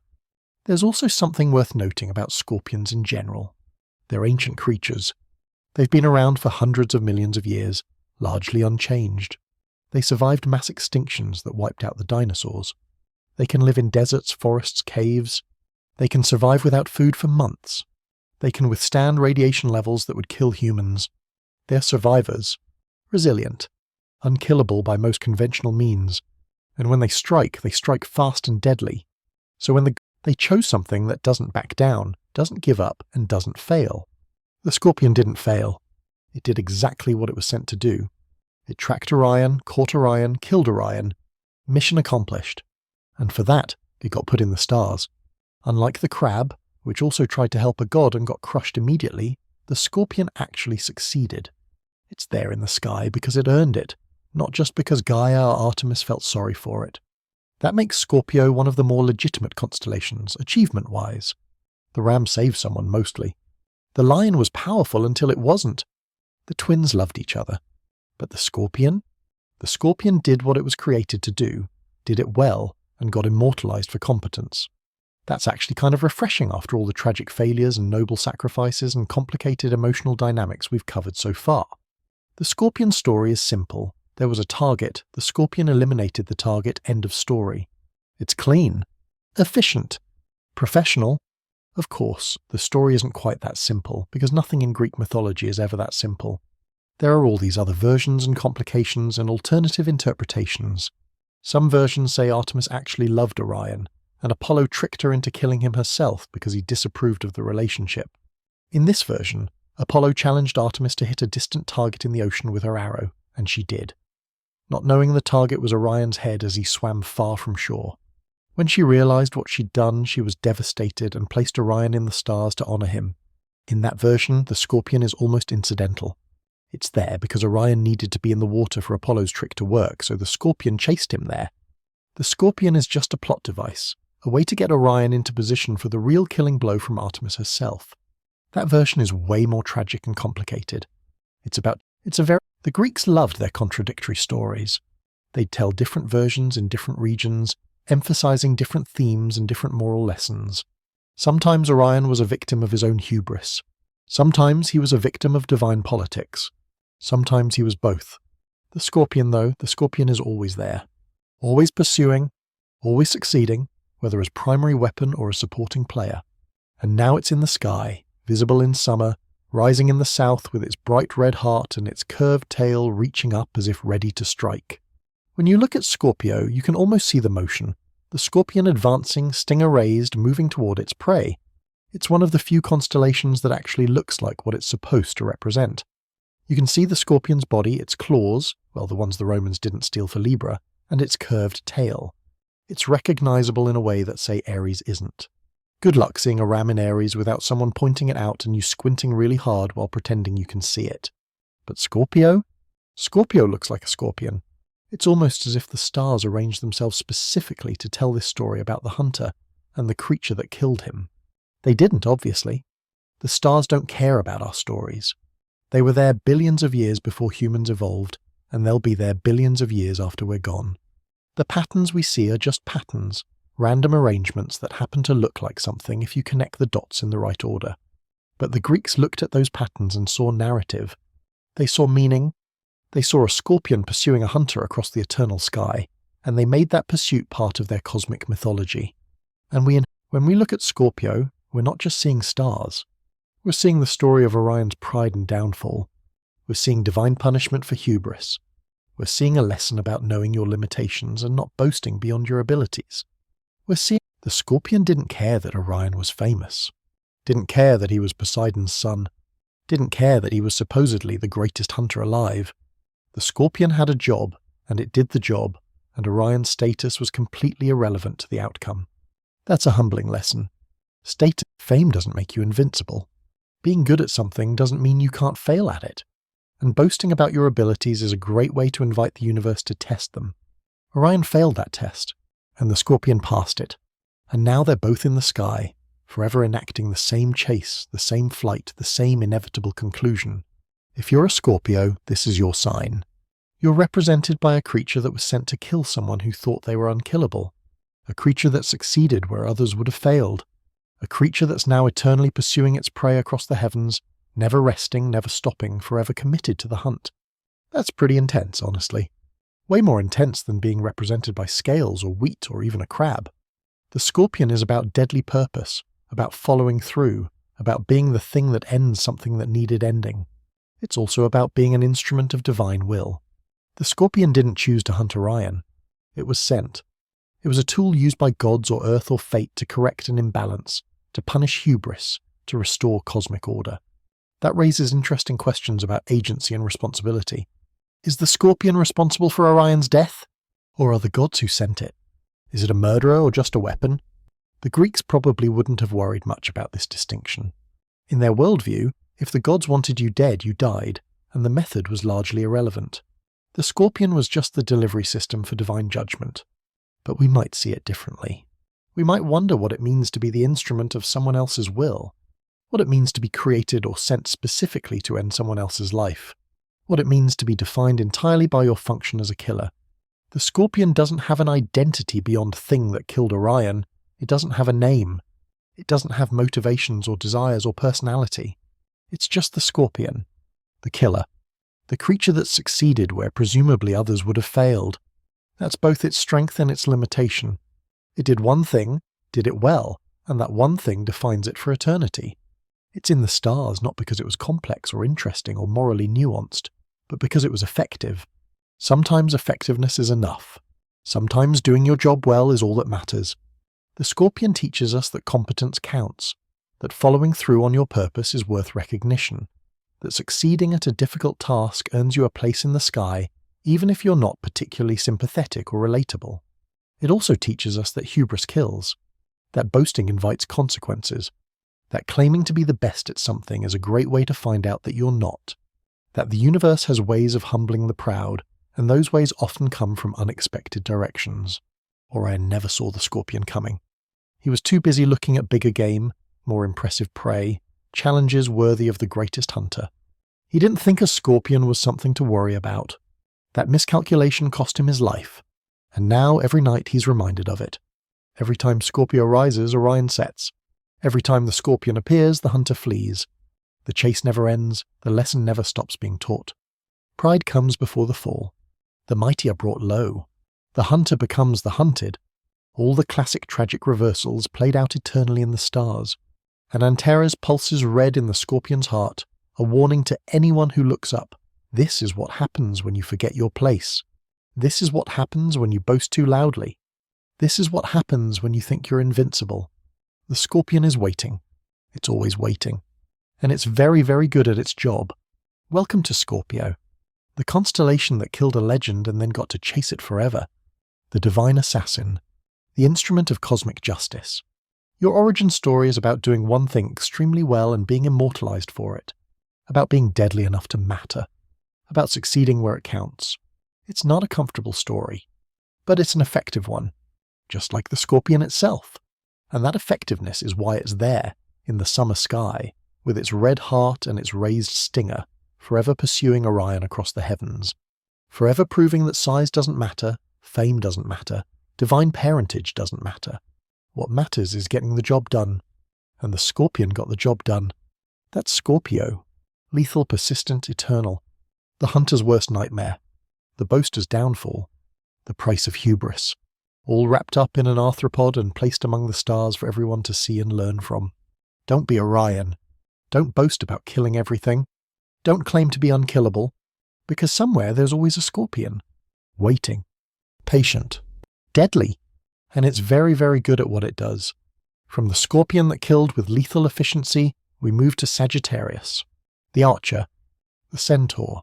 And here's where things get confusing, because nobody can quite agree on which centaur this is supposed to be, or if it's even a centaur at all. Greek mythology has multiple candidates for who gets to be Sagittarius, and they all have very different stories, which is typical of a mythological tradition that was passed down orally for centuries before anyone bothered writing it down consistently. The most common association is with a centaur named Crotus, and Crotus has the distinction of being credited with inventing applause. Yes, applause.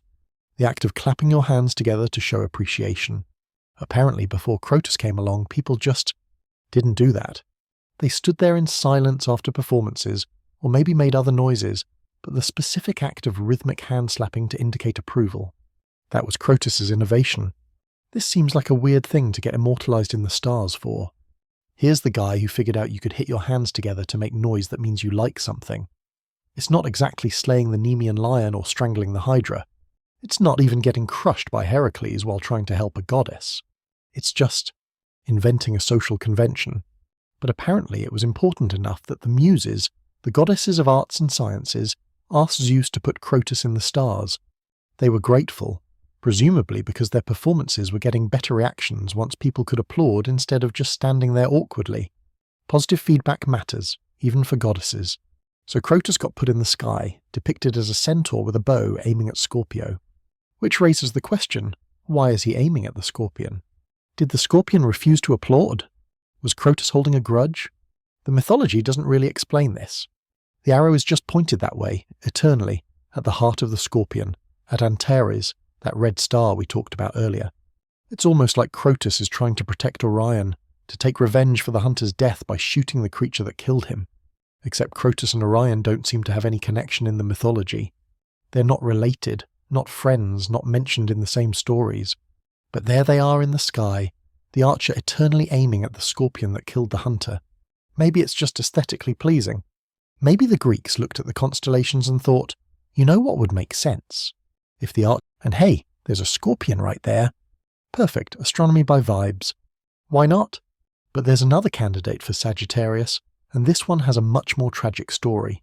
This one is about Chiron, the famous centaur who wasn't like other centaurs. Most centaurs in Greek mythology were violent, drunken, lustful creatures who caused problems wherever they went. They were basically embodiments of chaos and barbarism, representing the conflict between civilization and wildness. Chiron was different. He was wise, educated, cultured. He was a teacher, a healer, a mentor to heroes. He trained Achilles, Jason, Asclepius. Basically every hero who needed instruction in medicine, combat, music, or ethics went to Chiron. He was the good centaur, the exception to the rule, the one who proved that being half-horse didn't automatically make you a disaster. And his story is absolutely heartbreaking. Chiron was immortal. Not fully divine, but immortal nonetheless. He was going to live forever, which should have been great. Except that Heracles, who shows up in way too many of these stories, accidentally shot him with a poisoned arrow. This happened during one of Heracles' labours, specifically the one involving the Erymanthian boar. Heracles was chasing the boar through the wilderness when he stopped by to visit some centaurs. Being Heracles, he managed to start a fight, something about wine because Greek stories love their wine-related conflicts. The centaurs attacked him. He defended himself with his bow, and his arrows were poisoned with hydra venom. Hydra venom is particularly nasty stuff. It doesn't just kill you. It causes excruciating unending pain, and it's incurable.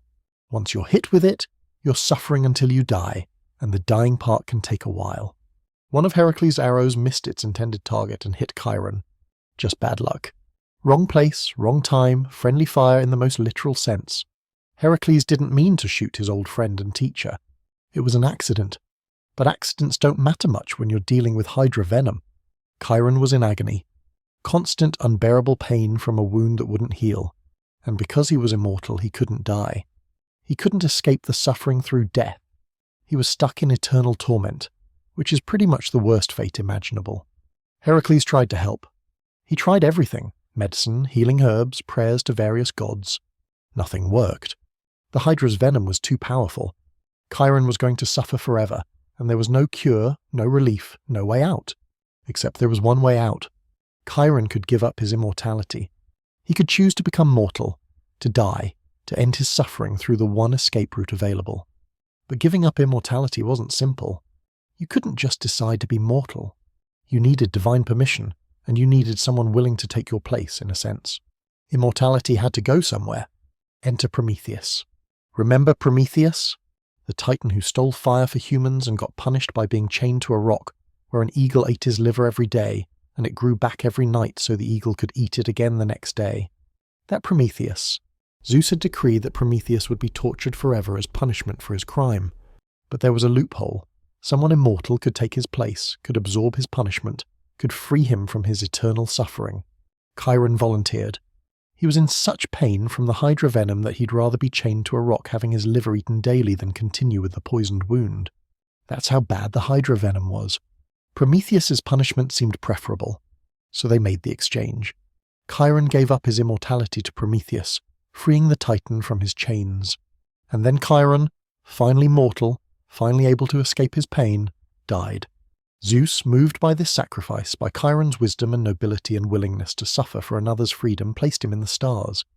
Chiron became Sagittarius, the archer, aiming his bow at the scorpion forever. Or possibly became Centaurus, a different constellation entirely. The sources disagree because of course they do.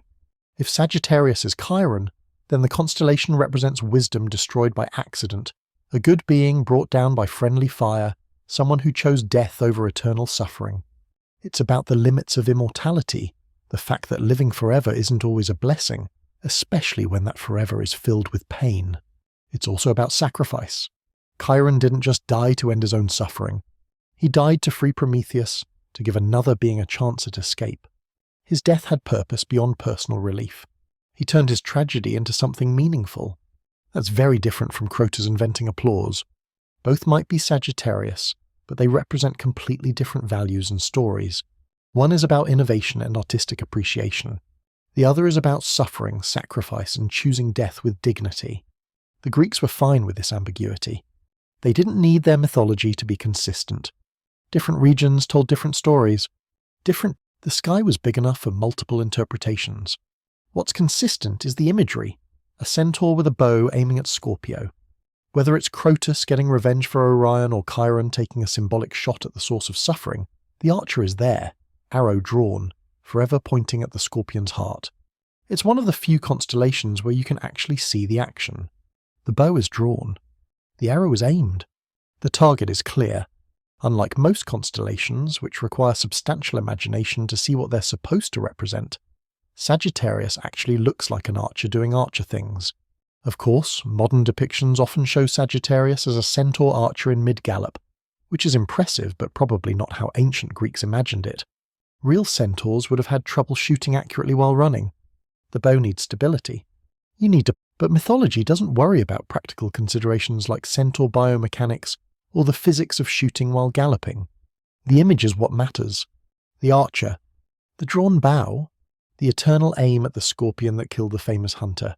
If you're a Sagittarius, your sign might represent someone who invented applause and got thanked with constellation status. Or it might represent a wise teacher who was accidentally poisoned, suffered unbearably, chose death over eternal agony, and was honoured for his sacrifice. These are radically different origin stories with completely different themes. Take your pick. Choose your own adventure in Zodiac mythology. Either way, you're an archer. You're aiming at something. You've got purpose, direction, a target in your sights. Whether that target is revenge for a fallen hunter, or just the symbolic heart of suffering itself, you're taking the shot.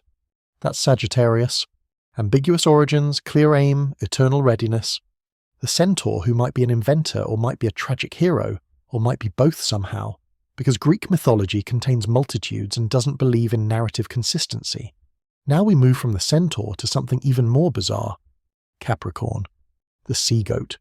Half goat, half fish. A hybrid creature that makes absolutely no sense from a biological or practical standpoint but exists anyway, because sometimes mythology is just weird. Capricorn represents Pan, the god of the wild, of shepherds, of nature in its most untamed form. Pan had the legs and horns of a goat, the torso of a man, and an intense fondness for playing the panpipes and causing panic, which is literally named after him. When armies routed in terror for no clear reason, that was Pan's doing. When people felt sudden overwhelming fear in the wilderness, that was Pan.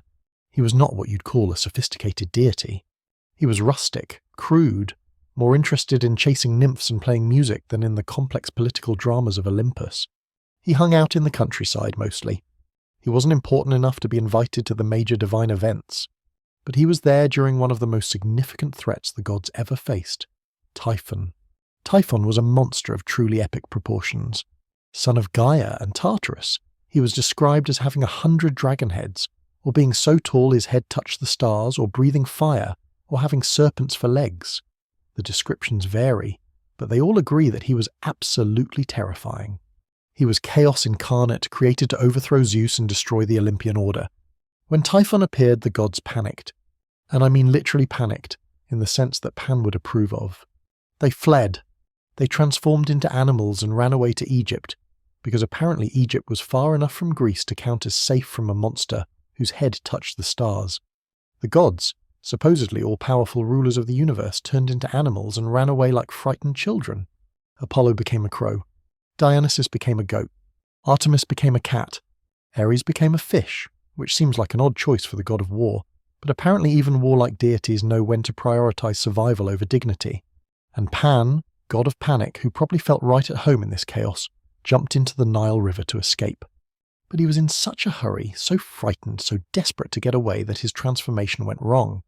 He meant to turn fully into a fish, presumably, or fully into something that could swim away quickly. Instead, he got stuck halfway. His top half stayed goat. His bottom half became fish. He turned into a chimera of escape, a hybrid of panic, a creature that made no anatomical sense but at least could swim away from the monster. It's one of the most undignified divine moments in all of mythology. The god whose very presence could cause panic was himself so panicked that he botched his own shape-shifting. It's like a fire safety instructor forgetting to stop, drop and roll. It's professional embarrassment of cosmic proportions. But Pan's weird half-transformation ended up being useful. Because while the other gods were busy being fish and cats and crows, Zeus was fighting Typhon. And Typhon was winning. The monster managed to cut out Zeus's tendons. Yes, literally removed the king of the gods' tendons, leaving him helpless. Typhon took these tendons and hid them in a cave guarded by a dragon, because that's the kind of thorough monster you want to be when you're overthrowing the cosmic order. Zeus was trapped, powerless, defeated. The king of the gods reduced to a tendonless prisoner. It was looking very bad for Olympus. And this is where Pan's fish-goat form became relevant. Because Pan, despite being half fish now, still had his wits about him. He wasn't powerful like Zeus or clever like Athena, but he was resourceful and brave when it mattered. He snuck into the cave where the tendons were hidden, somehow got past the dragon. The stories aren't clear on how, possibly through music or trickery or just being really quiet, and stole back Zeus's tendons. Hermes helped with the actual reattachment, which must have been a deeply weird medical procedure. But the important part is that Pan saved Zeus, the minor rustic deity, the god of shepherds and panic, the one who'd just embarrassed himself with a botched transformation, ended up being crucial to saving the king of the gods. Zeus, grateful and presumably feeling a bit indebted to the goatfish who rescued his tendons, placed Pan in the stars. Capricorn became one of the zodiac signs, representing not Pan in his glory but Pan in his panic. Not the mighty god of nature but the frightened deity who turned into a fish-goat hybrid while fleeing for his life. It's an interesting choice for immortalization. Zeus could have depicted Pan as a proud goat god, emphasizing his bravery in retrieving the tendons. Instead, he immortalized the moment of panic, the botched transformation, the undignified survival instinct. Maybe that's the point. Maybe Capricorn is there to remind us that survival matters more than dignity. That sometimes you have to do awkward, embarrassing things to stay alive. That being half prepared is better than being fully dead. Pan survived Typhon. Yes, he did it by turning into a bizarre chimera that makes no biological sense. Yes, he probably wished he'd executed the transformation better. But he survived. And then he saved Zeus. And that counted for more than maintaining proper divine composure. Capricorn rises in winter, during the darkest part of the year. The Romans associated it with the winter solstice and with Saturnalia, their festival celebrating Saturn. It was a time of survival, of making it through the harsh season, of enduring until the sun started returning and the days got longer again. That fits with Pan's story. Capricorn isn't about triumph or glory. It's about getting through. It's about adapting, even if the adaptation is weird and imperfect. It's about survival through whatever means necessary, even if those means involve becoming half fish. The sea goat is one of the strangest zodiac symbols. It doesn't exist in nature. It couldn't exist in nature. The biology doesn't work. It's pure mythology, a creature born from panic and improvisation.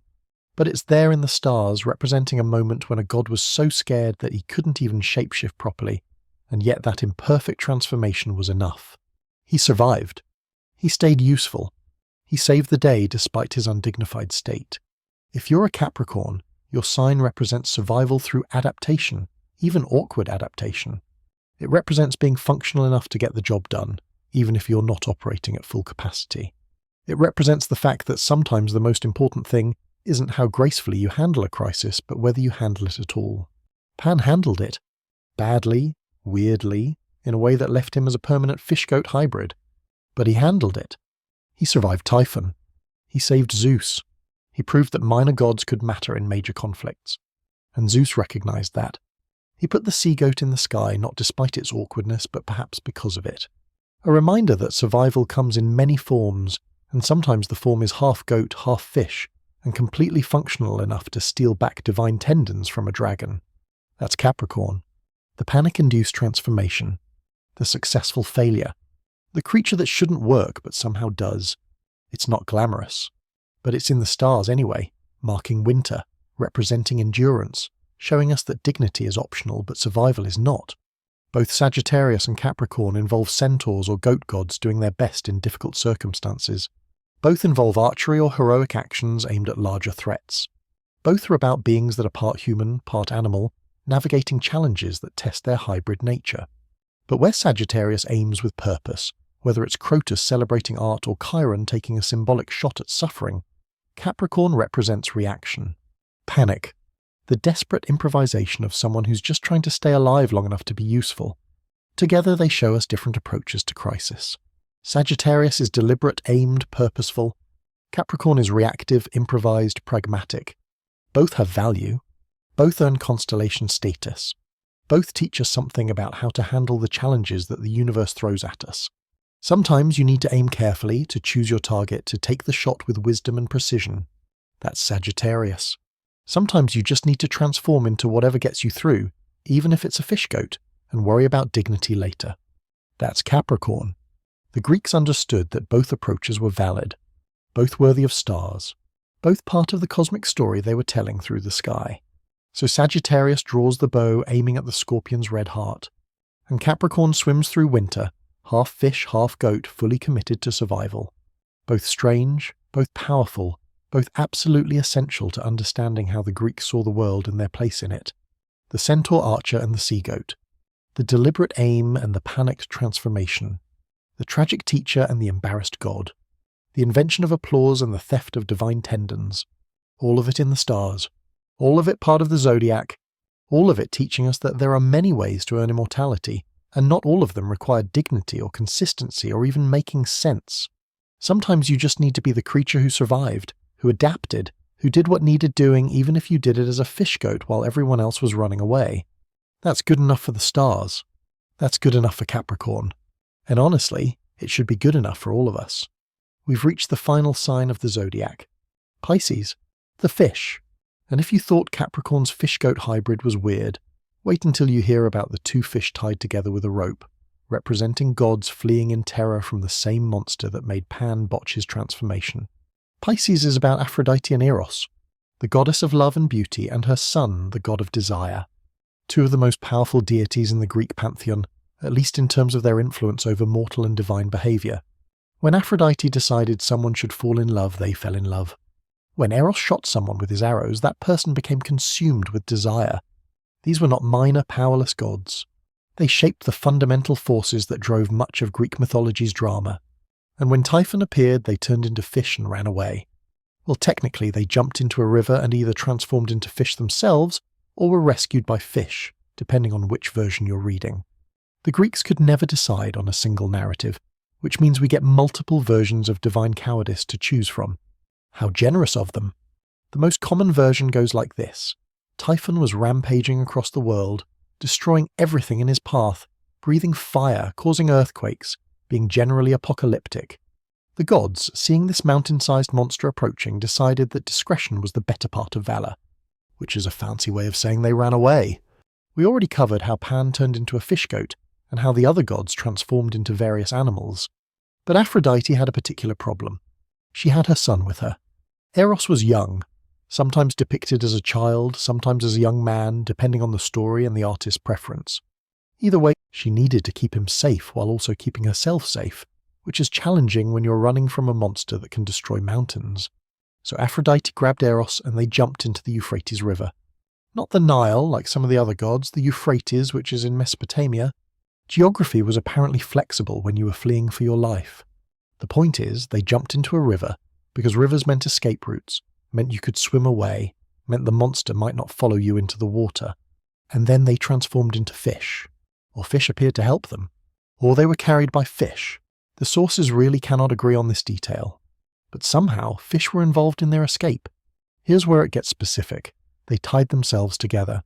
Aphrodite and Eros, now in fish form or being carried by fish, connected themselves with a cord or rope or ribbon. Again, the sources vary, so they wouldn't be separated by the current. So they wouldn't lose each other in the chaos of escape. This is actually the most touching part of the whole story. Amid all the panic and terror and desperate transformation, Aphrodite's primary concern was staying connected to her son. Not just surviving herself, but making sure they survived together. The rope wasn't just practical, it was emotional. It was a mother refusing to let her child drift away, even in the middle of catastrophe. The image of two fish tied together became Pisces. Two fish swimming in opposite directions but bound by a cord, unable to separate, moving as a unit even though they're pulling apart. It's simultaneously about connection and tension, about staying together even when the currents would pull you in different directions. It's actually pretty profound symbolism for a story about gods running away from a monster. But there's another version of the Pisces story that's even stranger, if you can believe it. In this version, an egg fell into the Euphrates River. Not just any egg, a divine egg, possibly containing a goddess.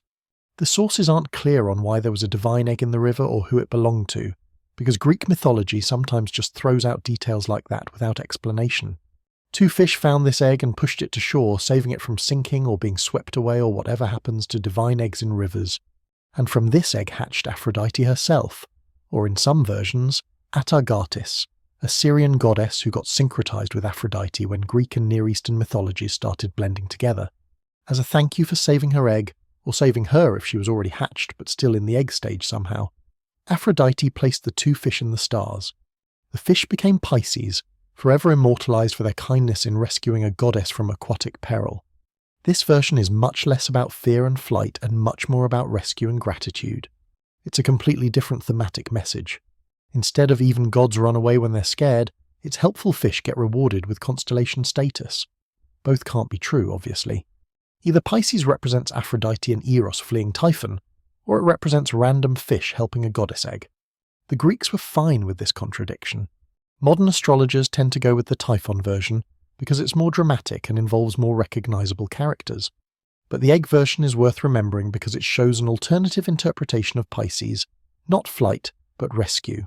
Not fear, but kindness. Not gods being vulnerable, but gods being grateful. Take your pick. Choose the version that resonates more.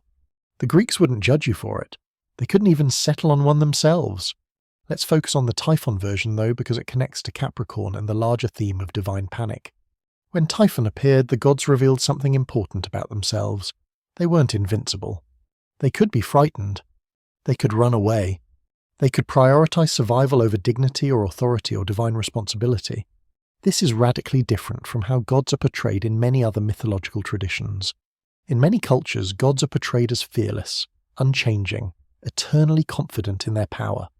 They might get angry or jealous, but they don't panic. They don't flee. They don't turn into fish and hide. The Greek gods did all of those things. They were powerful, yes. They were immortal, yes. But they weren't invulnerable to fear. When faced with something truly terrifying, something that could actually threaten their existence, they responded like any rational being would. They got the hell out of there. Aphrodite and Eros turning into fish and tying themselves together is almost embarrassingly unheroic. The goddess of love, whose very presence could make anyone fall for anyone, reduced to swimming away in fish form. The god of desire, whose arrows could make the mightiest warriors obsessed with love, reduced to being tied to his mother so he wouldn't get lost in the river. It's undignified. It's vulnerable. It's very, very human despite being about gods. And that's what makes it powerful. Because the Greeks didn't need their gods to be perfect. They needed them to be relatable. They needed to see that even the powerful could be afraid, even the beautiful could be vulnerable, even the divine could need help and connection to survive. The rope between the two fish and Pisces isn't just a navigational aid. It's a symbol of dependency, of needing someone else, of recognizing that survival sometimes requires connection, even when connection seems like a liability. It would be easier to swim alone, to go your own way, to not worry about staying tied to another being. But alone you might get lost. Alone you might not make it. Together, tied by that rope, Aphrodite and Eros survived. They made it. They escaped Typhon. And eventually, when Zeus defeated the monster and reclaimed his tendons and restored order to Olympus, they transformed back into their divine forms and returned to their normal activities of making people fall in love and causing romantic chaos. But they'd been fish. They'd been vulnerable. They'd needed that rope to stay together. And the Greeks put that moment in the stars not as a shameful secret but as part of the cosmic story. Pisces isn't hidden in some obscure part of the sky. It's right there in the Zodiac, one of the 12 signs, impossible to ignore. The Greeks were saying even gods need connection.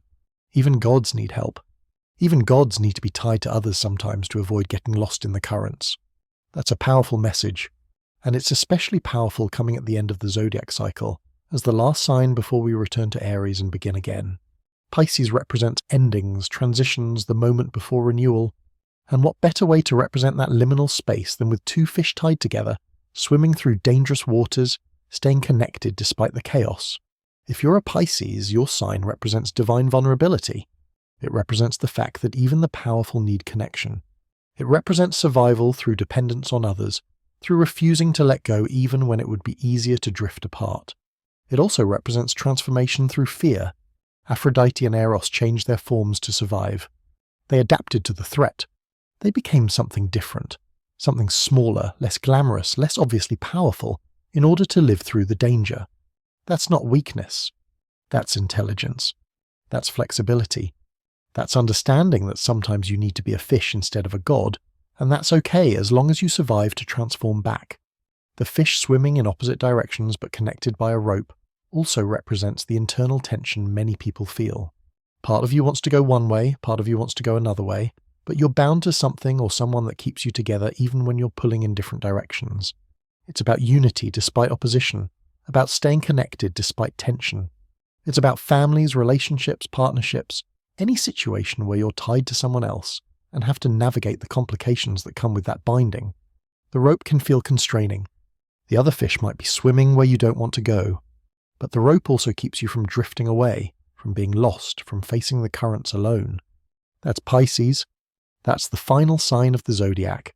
Two fish tied together, representing gods who fled in fear and stayed connected through the flight, or fish who saved a goddess egg and were rewarded with stars, or both somehow existing simultaneously in the Greek mythological multiverse, where contradictions are features rather than bugs. Pisces rises in late winter and early spring, right before Aries begins the cycle again. It's the transition point, the ending that leads to beginning, the moment when winter gives way to spring and the whole cosmic wheel starts turning once more. And it's represented by fish, connected fish, vulnerable fish, fish that were once gods, or that saved gods, or that symbolize the need for connection in times of crisis. It's a gentle ending to the zodiac, softer than the scorpion's sting or the lion's strangulation. It's about escape rather than confrontation, about survival through adaptation rather than through strength. After 11 signs of violence, tragedy, divine crimes, and cosmic drama, we end with fish in a river, tied together, swimming to safety. It's almost anticlimactic, almost peaceful, but that's fitting. Because the zodiac isn't just about the big dramatic moments. It's about all of human experience reflected in cosmic terms. The heroic and the fearful, the strong and the vulnerable, the independent and the connected. Every sign has taught us something. Aries taught us that salvation comes with costs. Taurus taught us that beauty can hide danger. Gemini, Cancer taught us that loyalty matters even when competence doesn't. Leo taught us that invulnerability has limits. Virgo taught us that justice can leave when it's disappointed. Libra taught us that ideals persist even when implementation fails. Scorpio taught us that hubris invites deadly consequences. Sagittarius taught us about wisdom and sacrifice or invention and celebration, depending on which version you prefer. Capricorn taught us that undignified survival beats dignified death.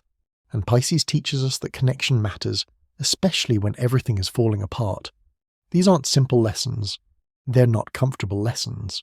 But they're honest lessons, drawn from a mythological tradition that never shied away from showing both the best and worst of divine and human nature. The Greeks looked up at the stars and saw stories. They saw patterns and gave them meaning. They took their values, their fears, their hopes, their tragedies, and they wrote them across the sky in constellations that would last longer than their civilization, longer than their language, longer than their temples and cities and empires. We're still reading those stories, still interpreting those patterns, still finding meaning in the same stars the ancient Greeks looked at thousands of years ago. The zodiac has been overlaid with astrology, reduced to personality traits and daily horoscopes and compatibility charts. And that's fine. People find meaning where they find it. But underneath all that, there are these stories. These dark, complicated, messy stories about gods and heroes and monsters and creatures who earned their place in the stars through violence or sacrifice or accident, or just being in the right place at the right time with the right divine patron. These stories matter because they show us what the Greeks valued and feared. They show us how an ancient culture understood concepts like justice, love, courage, wisdom, and survival. They show us that people thousands of years ago were grappling with the same questions we still grapple with. How do we survive in a chaotic world? How do we maintain connections when everything pulls us apart? How do we face threats that seem insurmountable? How do we live with the knowledge that we're vulnerable, mortal, limited in power? The Greeks answered these questions by putting stories in the stars, by making mythology cosmic, by saying these patterns matter, these stories matter, these lessons matter enough to be permanent. And they were right, because we're still here, still looking up, still trying to understand what it all means. The zodiac is darker than your horoscope suggests. It's more violent, more tragic, more complicated. It's full of divine crimes and human suffering and cosmic injustice. It's full of creatures that didn't deserve their fates and gods who behaved badly and heroes who caused as much harm as good. But it's also full of resilience, of survival, of the stubborn refusal to give up even when giving up would be easier. The ram saved someone even though it died for it. The twins found a way to stay together even though death separated them. The scorpion completed its mission. The fish stayed connected through the chaos. That resilience is worth remembering, worth putting in the stars, worth telling stories about for thousands of years. So when you look up at the night sky, when you find the constellations of the zodiac, remember what they really represent. Not personality types or fortune-telling tools, but stories. Stories about what it means to be vulnerable and powerful, mortal and eternal, alone and connected. Stories about survival in all its forms, dignified and undignified, heroic and cowardly, successful and tragic. Stories about us, reflected in stars that don't care about our stories but carry them anyway, because we put them there and we keep them there through memory and tradition and the endless human need to find meaning in patterns. The zodiac is our story. All 12 signs, all 12 chapters of the cosmic narrative the Greeks wrote and we inherited.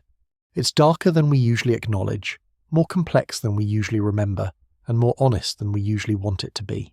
But it's there, in the stars, waiting for anyone who looks up and asks, what are those stories really about? Now you know. Now you've heard the versions that don't make it into the astrology apps. The sacrifice and the kidnapping, the abandonment and the murder, the botched shape-shifting and the desperate flight, the crushed crab and the strangled lion and the fish tied together swimming through dangerous waters. It's a lot. It's heavy. It's not exactly light bedtime material, but it's real mythology, the kind the Greeks actually told, the kind that explained their world and their place in it, and their relationship with the divine forces that shaped their lives. And honestly, it's more interesting than you're going to have a good day because Mercury's in retrograde or whatever your horoscope says. The Greeks gave us these stories. They put them in the stars. They passed them down through generations, through cultures, through millennia. And here we are, still telling them, still finding meaning in them, still looking up at Pisces and seeing two fish tied together, representing connection in crisis, survival through adaptation, divine vulnerability made cosmic. That's the power of mythology. That's the gift of the zodiac. Not prediction or personality analysis, but story. Deep, complicated, honest story about what it means to exist in a universe that's beautiful and terrible, orderly and chaotic, full of both meaning and randomness. The stars don't care about our stories, but we do, and that's enough to keep them alive, to keep them relevant, to keep them shining in the night sky as reminders of where we came from and what we've learned and what we're still trying to understand. 12 signs, 12 stories, 12 chapters in the cosmic narrative that the Greeks began and we continue. From Aries to Pisces, from sacrifice to survival, from spring to spring again in an endless cycle that mirrors the seasons, the years, the eternal return of the same patterns in different forms. The zodiac is complete. The circle is closed. The fish swim on, tied together, pulling in opposite directions but staying connected, forever in the stars, forever teaching us that sometimes the most important thing isn't strength or power or independence. Sometimes it's just the rope, the connection, the refusal to drift apart even when the currents are strong and the danger is real and transforming into a fish seems like the only option. Stay connected. Stay together. Survive through whatever means necessary, even if those means are undignified or incomplete or imperfect. That's what Pisces teaches us. That's how, not with victory or defeat, but with survival, with connection, with two fish in a river tied together making it through. And that's enough. That's always been enough. That's what the Greeks knew and what they put in the stars for us to remember. The stories are dark, but they're also hopeful in their way, because every creature in the zodiac survived long enough to be remembered. Every god and hero and monster earned their place in the sky, whether through achievement or failure or just sheer persistence. They're there. They're always there. Every night when the sky's clear, the zodiac is visible, telling these stories to anyone who knows how to read them. Now you know how to read them. Now you know what's really up there, beyond the simplified astrology, beyond the personality quizzes, beyond the daily horoscopes. You know the ram's sacrifice, the bull's deception, the twin's devotion, the crab's failure, the lion's defeat, the goddess's departure, the scale's symbolism, the scorpion's success, the archer's ambiguity, the sea goat's panic, and the fish's connection. You know the Zodiac as the Greeks meant it, as a cosmic story about survival, resilience, the limits of power, and the necessity of connection. And that knowledge changes how you see those stars. They're not just pretty patterns anymore. They're memorials, lessons, warnings, celebrations. They're the full complexity of Greek mythology projected onto the night sky, made permanent, made cosmic, made eternal. That's worth staying up late for. That's worth looking up at the darkness and finding meaning in distant points of light. The Zodiac has been there for thousands of years. It'll be there for thousands more.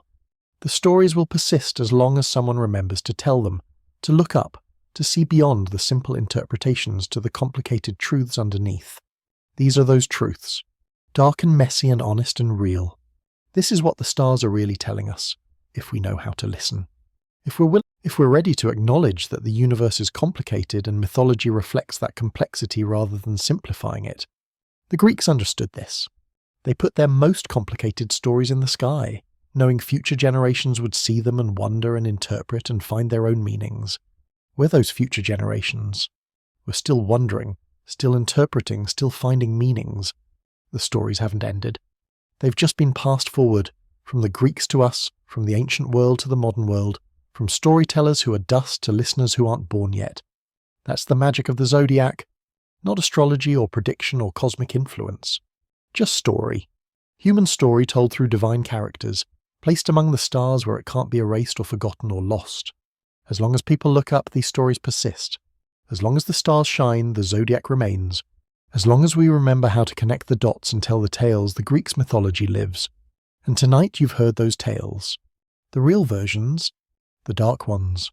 The ones that don't make it into mainstream astrology but that matter more, teach more, reveal more about what it means to be human in a vast and often incomprehensible universe. So thank you for staying with me through this journey across the Zodiac. Thank you for listening to stories about divine crimes and cosmic justice, and creatures that earned their place in the sky through means both noble and ignoble. The night is dark and the stars are bright and the stories are eternal. The Zodiac spins on, marking time, marking seasons, marking the endless cycle of beginnings and endings and beginnings again. And somewhere up there, two fish swim through the cosmic river, tied together by a rope that represents every connection that ever mattered, every bond that ever held against the current, every refusal to drift apart even when drifting would be easier. That's Pisces. That's the Zodiac. That's mythology. That's what the Greeks gave us when they looked up and decided the stars needed stories. Sleep well, knowing that the stars are watching, that the stories continue, that the Zodiac is always there when you need a reminder that survival matters, that connection matters, that even gods can be vulnerable and it's okay to be vulnerable too. Sweet dreams. May your night be as peaceful as the fish in the river, as connected as the twins in the sky, as enduring as the stories that will outlast us all. The Zodiac is complete. The circle closes. The night goes on, and the stars remain, telling their stories to anyone willing to listen, to look up, to wonder what those ancient patterns really mean. Now you know, and knowing changes everything. Good night.